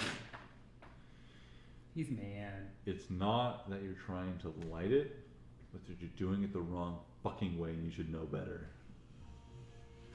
Oh. But I don't know what I'm doing wrong. Nope. Does he have any? If only you could read those languages. If only!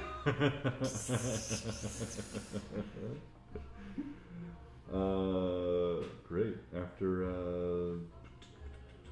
beep boop, we have Gray. Where did the torch go when he snuffed it out? It just Fell into the oil. pool. Yeah. Gray sees what BB's trying to lay down, and he's gonna cast Druidcraft. And one of the things you could do is light or snuff out a candle, a torch, or a small campfire. So he's gonna light the torch that's sitting in the oil. The creature having like just chastised Beep Boop, like you can see his focus directed at Beep Boop, and there's like this magic, like as the light is extinguished from Beep Boop's firebolt, and there's just like this illumination that just like glowers from this creature's face directed at Beep Boop for a moment, and then you cast the spell. There's this moment of just like, what the fuck? Like you can like get this impression even through the language. As another sword, it's already spent its reaction, cannot interrupt this, and there's this bloom of flame in the oil suddenly, and then just whoosh, erupts in flame. This figure just collapses into armor on the ground. And you can see that as the flame erupts from the oil, it begins to like calm down into this burden, like this broiling flame. But at the same time as it does like sink back down into calmness, the rising sun fresco in the wall begins to shine incredibly brightly and shines back down the tunnel, illuminating the entire thing back towards that central chamber. Well, there goes our stealth. Yeah, did Screaming McGee seem to I notice was that? about to say. The screaming grows, if not a little louder, at least a little more.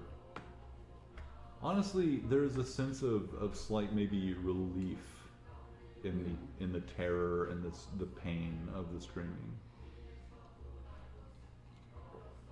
Has it recognized Xerox yet? Remembered where it knows it from? Knows her from? No, you're from church.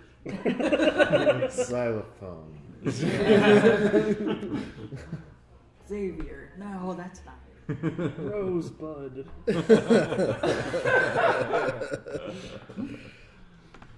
Does this seem like it would be a prison?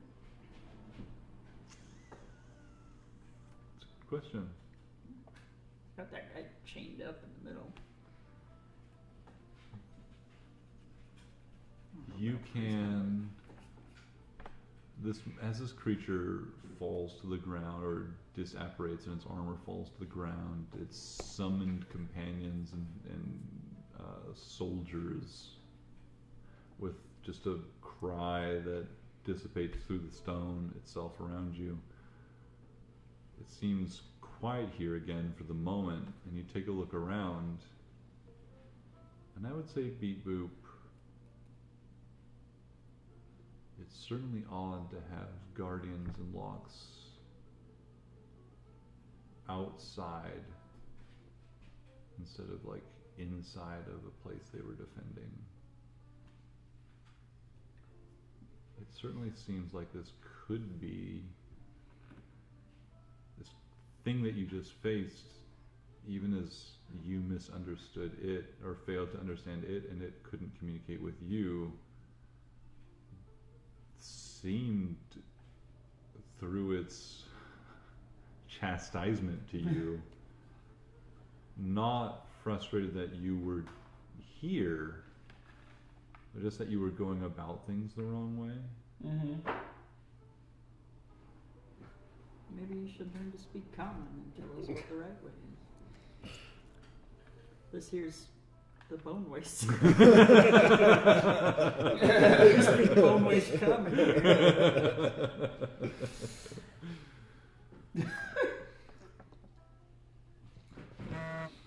Okay. That does bring us to 9 o'clock. Why? Seems like, you know, I am open to playing a bit later if you guys do want to. I know there's travel and stuff, so no hesitation in saying, like, let's end it at all, especially Jared calling you out on that. I can go for another half hour, but Okay.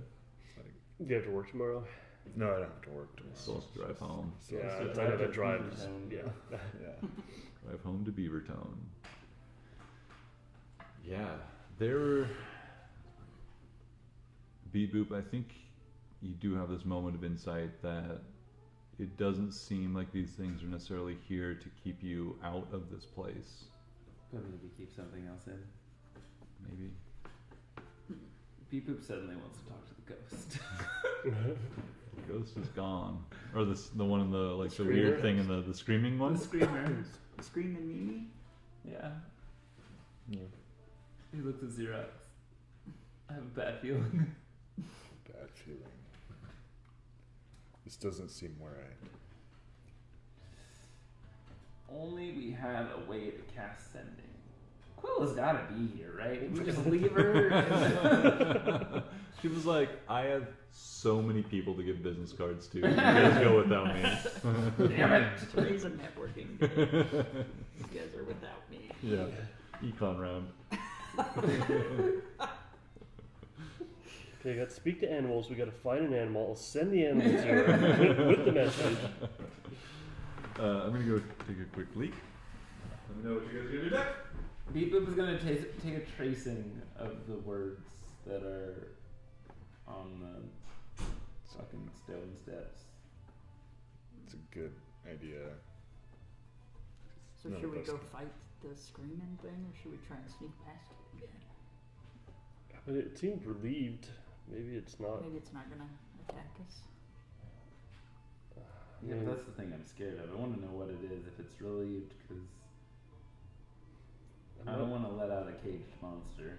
I could. I don't give a shit. I released the beast so many times.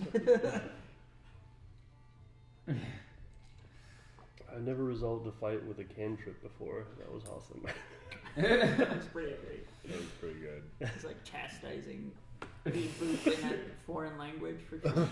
You fools don't understand how powerful I am. What? Look, level 0.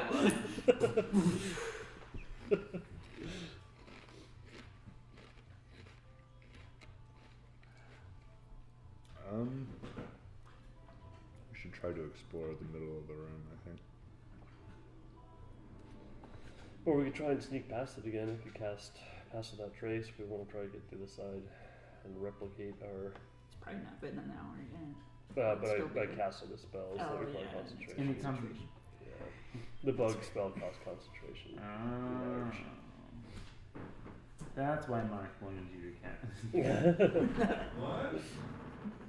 What? Nothing. Evan is right if I take this last Oh yeah, go for it.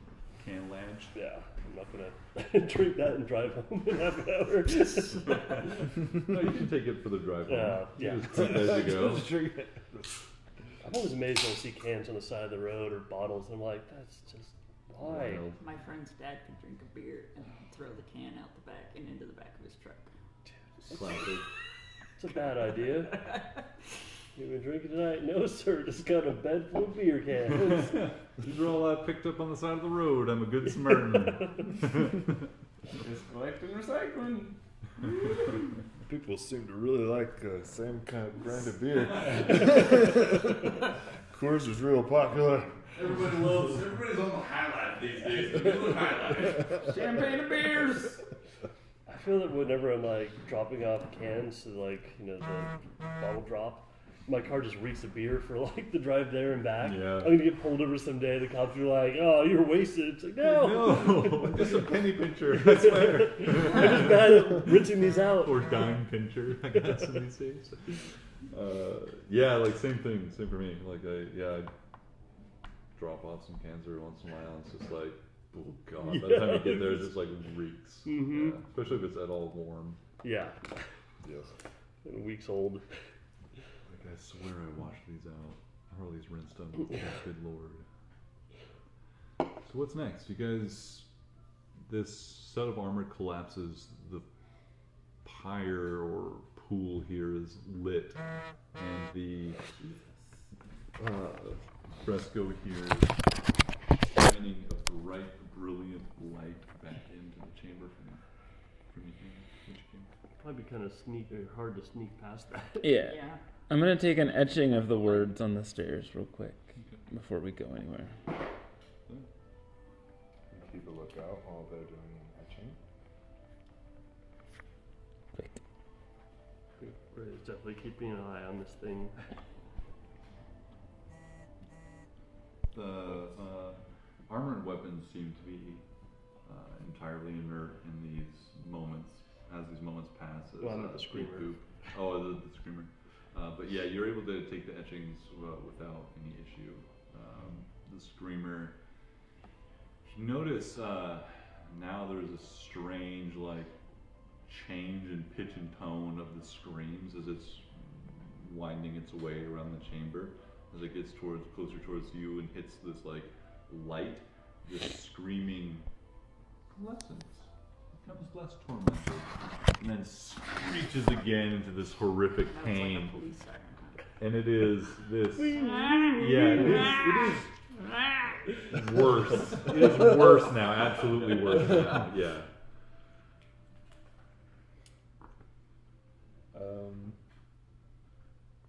Do you guys think we should just completely lessen its suffering? I mean, we still have to fight something else on the other side. Maybe if we just Fine. sprint past it, we can get that other one lit without having to fight him. Maybe. I kind of want to. Alright.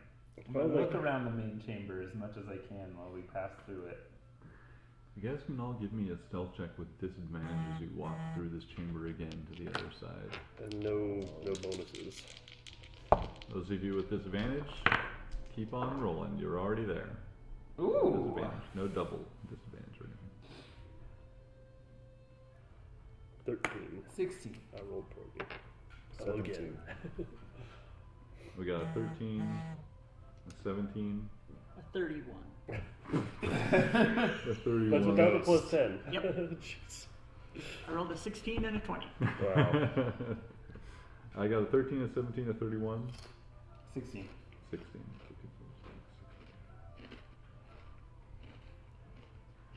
This creature. It's super chill.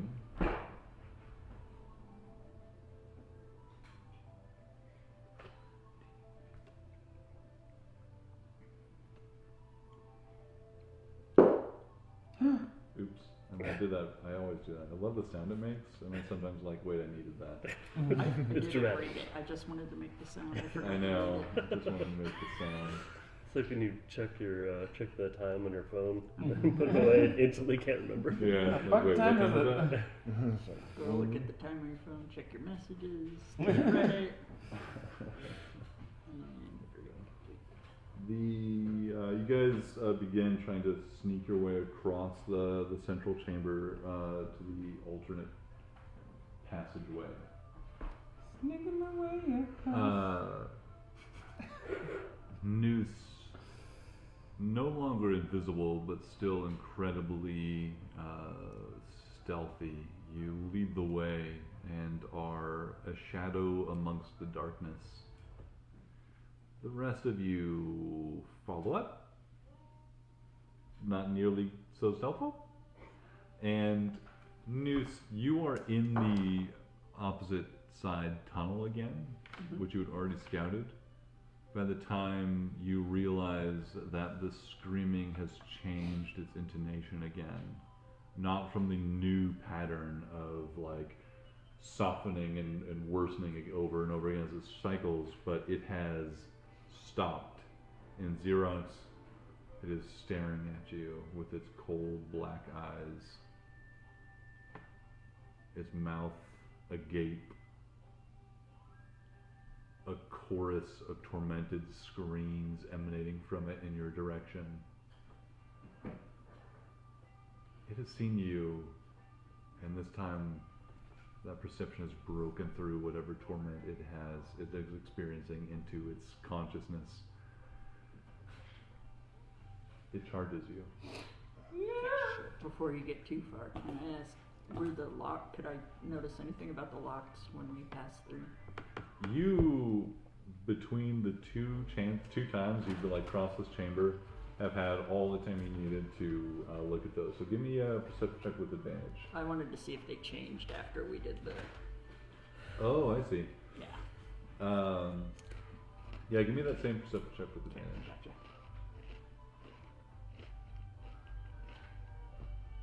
This is cheery, right? Yep.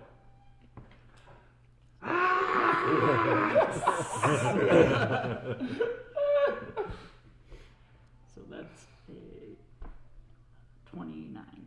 29.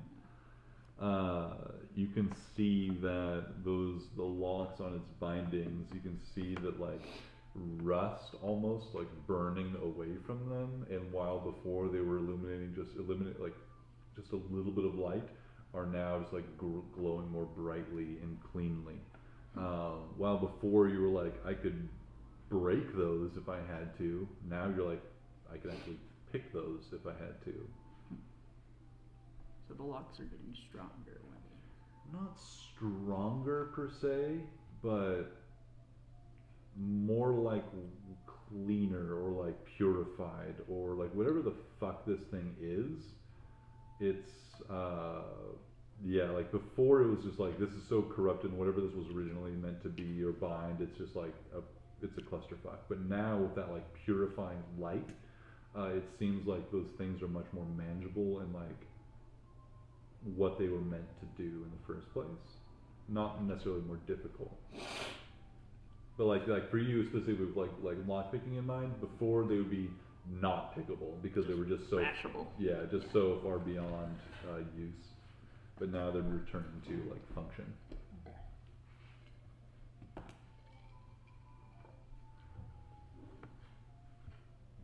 Well, sorry, it was wailing at Xerox, and I interrupted you. It is wailing at you, Xerox. Why don't you give me another initiative roll? I would love to. Abstain. Oh, fucking one for a 6. God. Rolls tonight. 12. 8. 6 for Trey, 12 for I Xerox. get advantage on these things I haven't rolled over. What'd you say, or B? 8. 8. Oof. Right. 16 for news. Somebody knows how to roll. 16 for I hate getting first with news though, because you want to wait till your teams are already fighting people. Yeah. Hold your attack. Yeah. Now we must be creative. I have to be doing it sneaky if I want to get that first sneak attack. This creature begins, you can see as it spies on Xerox and hones in on him, Noose, you can see that its hands are still like caught in these, it's like, fuck, what are those things called here, but the block of wood. Stockades, yeah. You can see that there are, in addition to its like floating or like dangling body in gowns, vast wings spill from its back, and as they do, the feathers of these like angelic wings, as they expand out, just like fly off of it as if they're barely connected to the flesh, as if this thing is shedding. as if it hasn't opened its wings in who knows how long, and at this point, none of them almost are healthily attached anymore. So as it spreads out its wings in a flurry, there's just this explosion of feathers around it. And it sights in on Xerox and begins to rush towards them. But it's your turn first. Oh shit. You are in a, ignore some stuff here, a sort of large chamber like this. There's the circling here. There's doors on either side. You guys are like heading from this one to this one when this thing spied you. So, Noose, you're going to be over here, but everybody else is going to be kind of along this side. And there's another big door here, and this is where you guys kind of came from. And there's a swirling angel here, or ghosty monster thingy that's sparkling in the darkness. Edward. Exactly, a vampire. A beautiful vampire. So I'll just kind of quickly, psychically go, fight the guy or light the pool? Ooh. Fight the pool. Light the pool. Light Light the pool. pool? Light pool. Light the pool. I'll hold him here. Alright. I think I'll try and get down there and light the other pool. Hell yeah. All right. Yeah, take your mini and just kind of push it off in this direction, if you don't mind. We have a new creature here that's probably right around here. I'll put it there. And yeah, Xerox will be the closest, with everybody else around as they so please. Exactly what I was going to tell you, Ryan. Gray probably wants to be in the back. Of course. Make this new enemy to make sure we recognize it as different than the armor that we fought before. The enemy of my enemy is my And enemy. a certain, definitely not ever animating No way armor of knowing if we ahead will of be you. fighting another armor Said, anytime soon. News. But you, in your position, are able to, I would say, if you want to stealth down the hallway, you won't be able to make it to the pool until next round. Mm-hmm. They won't see me coming then. But they won't see you coming. I'll be able to light it. Without him. But if you want to rush towards it this round, they're definitely going to see you coming, but you may be able to light it. But you know, I know that it got fucked up last time. they have some kind of magic that can put out flame. Yeah. And I don't really have any magical flame. I just have a torch probably. Seems like stealth might be your better Yeah. choice then. Stealth. I'll stealth it. You guys can withstand this thing for 2 turns, right? Hopefully. Actually, I might need one of you guys' help. Might be better if someone else helps me try and light this fire. After Noose, we have the enemy here. It is going to come down on you, Xerox, and you see as it flies towards you, its mouth opens, and you can see that, like, through that, like, dark void, you can see what seem to be, like, forming teeth of darkness from the, like, lit mouth of this thing, this, like, empty maw. It is going to take some attacks against you. Doesn't sound very strong, so You... I mean, clearly. it doesn't sound very evil. Maybe we should reason with it. It might be friendly. It is. You think it's like it has this like. Oh, that's funny. The stats for this creature have a great sword, even though it's like bound to this like stockade. I don't know how it's supposed to use a great sword. It just pulls it out of its ass. But its other attack. It's actually not going to use an attack, but it's instead going to reach, like, just fly at you, and you can see, like, you expect it to, like, come at you, like, ready for a bite or something, but it just, like, seems to, like, try and, like, just engulf you almost. It's like the wings just push it towards you, and it's going to use a decaying touch against you. Ugh. Please make a Constitution saving throw. 23. That's a success. That's really good.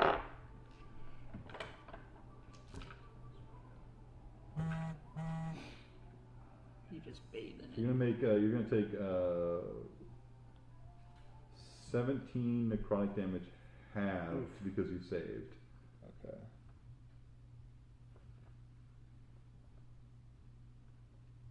Yeah, that could have been much worse. And this moment, like, it reaches out and like tries to like push its clawed hand, still stuck in the stockade, into your chest, and it grabs these claws for a moment and just like pulses life energy out of you. This thing is not great to be around. How dare you? It's my friend you're talking about. So he screams a lot. Give me a perception check as it ends its turn. 14. You don't know what the hell this thing is, but you can tell, despite its horrific visage, it has this like glowing crown on its head. You can tell that these like the crown looks like it is holding like beams of the sun coming off of it. As if it were Like Lathander himself. It certainly seems to be a Lathanderitian sort of vibe for the helmet this thing has. Okay.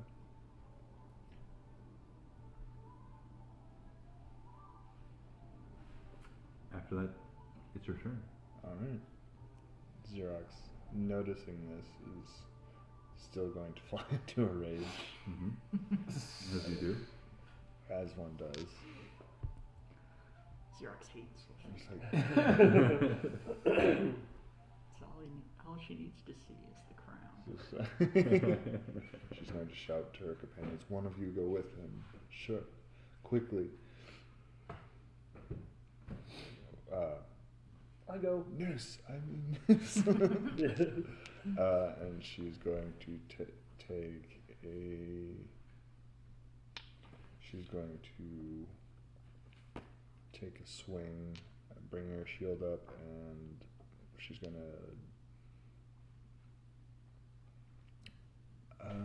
is this thing... Okay, yeah, it's within 5 feet. She's just going to go... Yeah. She's going to say natural 20. Mm-hmm. Yes. So that's baseline 32 points of damage. Jesus Christ. And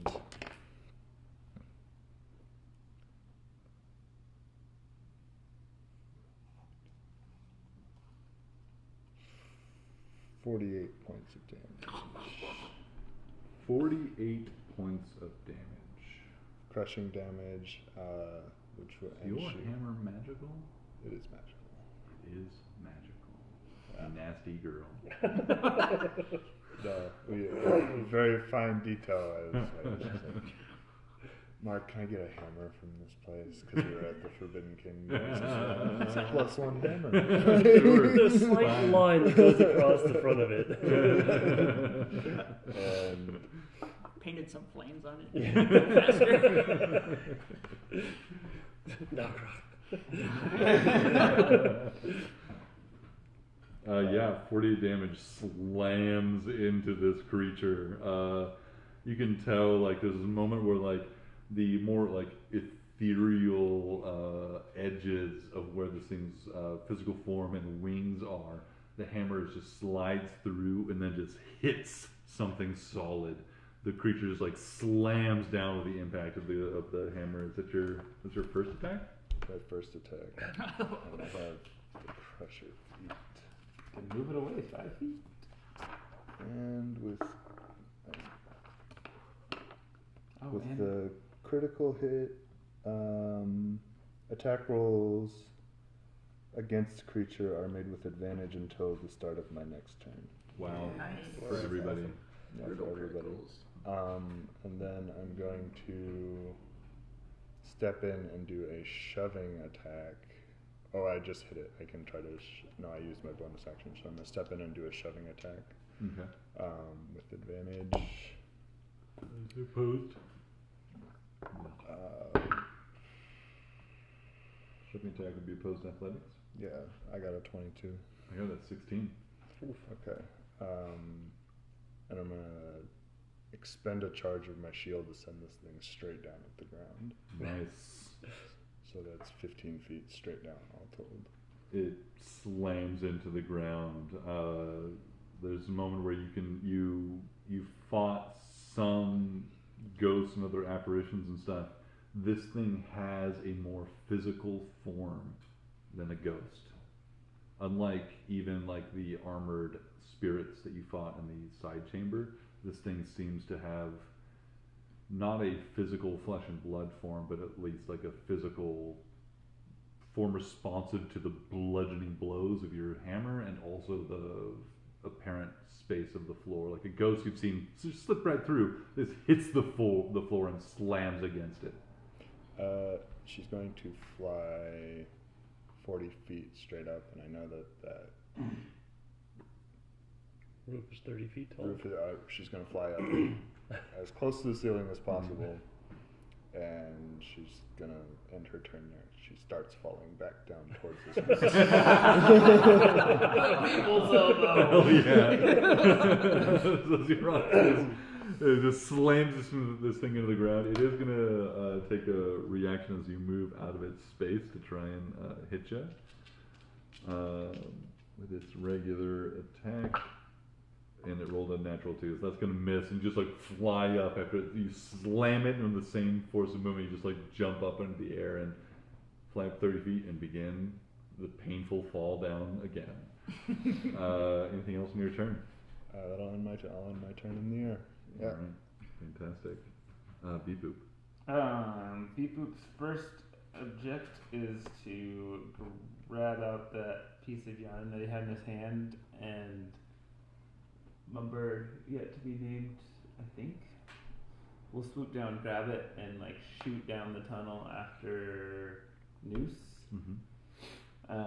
And then, well, this thing's on the ground. I'm gonna take my opportunity to wail upon it and jump into combat, like quickly judging where Xerox might land, and then make sure I'm not quite right under that, and take a swipe with advantage as I cast Booming Blade and wrap a little piece of twine around my blade while I hit it. Advantage is coming from what? He's prone. Absolutely, yes. Is he prone? He is prone. Oh, okay. Even as like the wings begin like beating against the ground, trying to lift this thing back up, but it is prone for the moment. 25. That's gonna hit, yeah. I'm a 20. As soon as you say 20, in this case, you're gonna. Stupid sword being not in my person. Does 2d6? It does. Yeah. Silver? Yeah. You take it out of its lead scabbard. Oh yeah, I forgot about that. Is this thing radioactive? Should be. I'll be hanging out with you. No, but they can track it. So that's 9, 10, 13 points of damage plus the 2d8.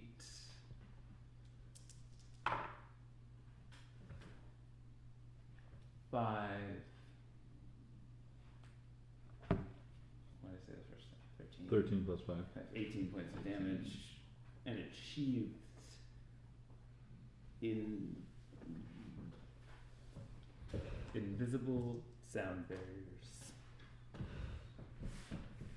Yeah, fantastic. You slam into this creature, or rather, slicing into it with your silver greatsword. The sword, so perfectly balanced. Feels almost like it's moving of its own accord at times. Slicing through the air, moving so beautifully.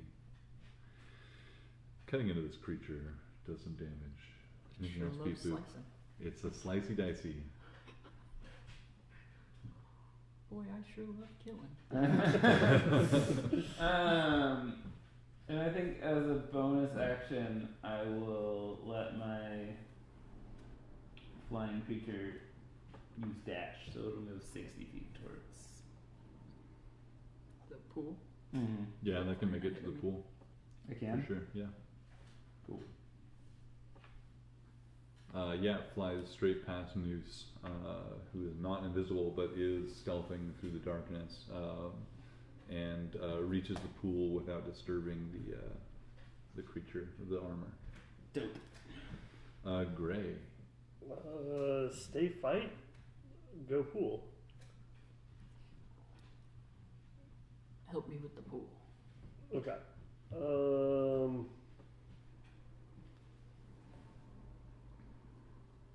Gray is going to turn into a fire elemental. Yes. Yes. I was gonna say, Gray, you try and light it, and I will try and sneaky light it. But I think we've got that covered. And with my dash of 100 feet, So it's an action though to transform, right? Or is it a bonus action because I'm Yes, circling the moon. absolutely. That's so beautiful. And then I'm going to you see Gray just go woof, just ignites into flames as he just runs past this thing. But he already took an attack of opportunity. From this thing, Yeah. it's already used reaction. Yeah, so The issue now at this point is you definitely burst into flame and transform into an elemental, pass by this creature here. The challenge is now, can you get to the pool and light it before the armor awakens? I'm dashing. I'm running as fast as possible. I'm using all 100 feet. So instead of using your current initiative check, this is going to be a opposed dexterity check. Okay. Between you and this creature. It's got a wait. Let me roll what your goal is here first. So roll a 14. Its total is 16. So you have to beat a 16 on this. So my dexterity is 5. Seem to be 11. Oh Yeah, There is this moment, Noose, where you're like slowly creeping. You see the armor, and you're like, there's this moment where you like see it like wiggle. You're like, okay, I'm good. Indiana And you Jones creep style. forward, and just at that, exactly that moment, you see this streak of flame across the air as Gray, the flame elemental, just runs past you, and I imagine just like cannonballs or something. Absolutely, that's awesome. That's amazing. Even as like the apparition is like filling the armor and coming to life, like, and it's just like they're awakened for just a moment. That's wrong. It cannonballs into the oil and it like splashes out in flames. You absolutely erupt the second chamber into flame, and at this moment the light illuminates on the second symbol of Lathander, and the light bursts through into the central chamber where the remainder of you are still battling this thing. The light hits it from both sides, and it seems to freeze it in place until the locks stabilize, and it is just like hung there as if like a dead fish being hung for like measuring or you know whatever, like a shark on one of those like little docks, it's just like hanging, and but it is still living. It's just like shaking there as it's hung in place Not by screaming its anymore? stockade. What? Not screaming anymore? Or is Not it still screaming anymore. It is. Its last screams to be swallowed up as it is stuck there. Finally. Screaming over. And that's 9:35, so we'll end it there for the day. I had another plan, but I wanted to end it. That was That was great. pretty fucking cool. Yay! What a good way to use a flame elemental form. I did not anticipate that at all. That was Did not expect the Human Torch to show up. I used a cantrip to light one and like my biggest ability. I was going to turn into an owl, but that was going to take another turn. A flaming owl? No, just a regular owl, so I could just fly by to get past the thing. Yeah. But didn't need to. Great. That bonus action Case change. Oh, good. So good. Yeah. Moon druids were like, I swear, the best. Did the other door creak open, the door unlock or something? Did we hear anything of note come from it? I don't think we even tried to open it yet, so No, that's true. probably been unlocked the whole time. Or I guess would Xerox hear it since he's oh, where's Xerox? It's our Jared's coin. Unless you already got it. Oh yeah, let me. Oh yeah. Thank you. What? My It's, devil coin. yeah.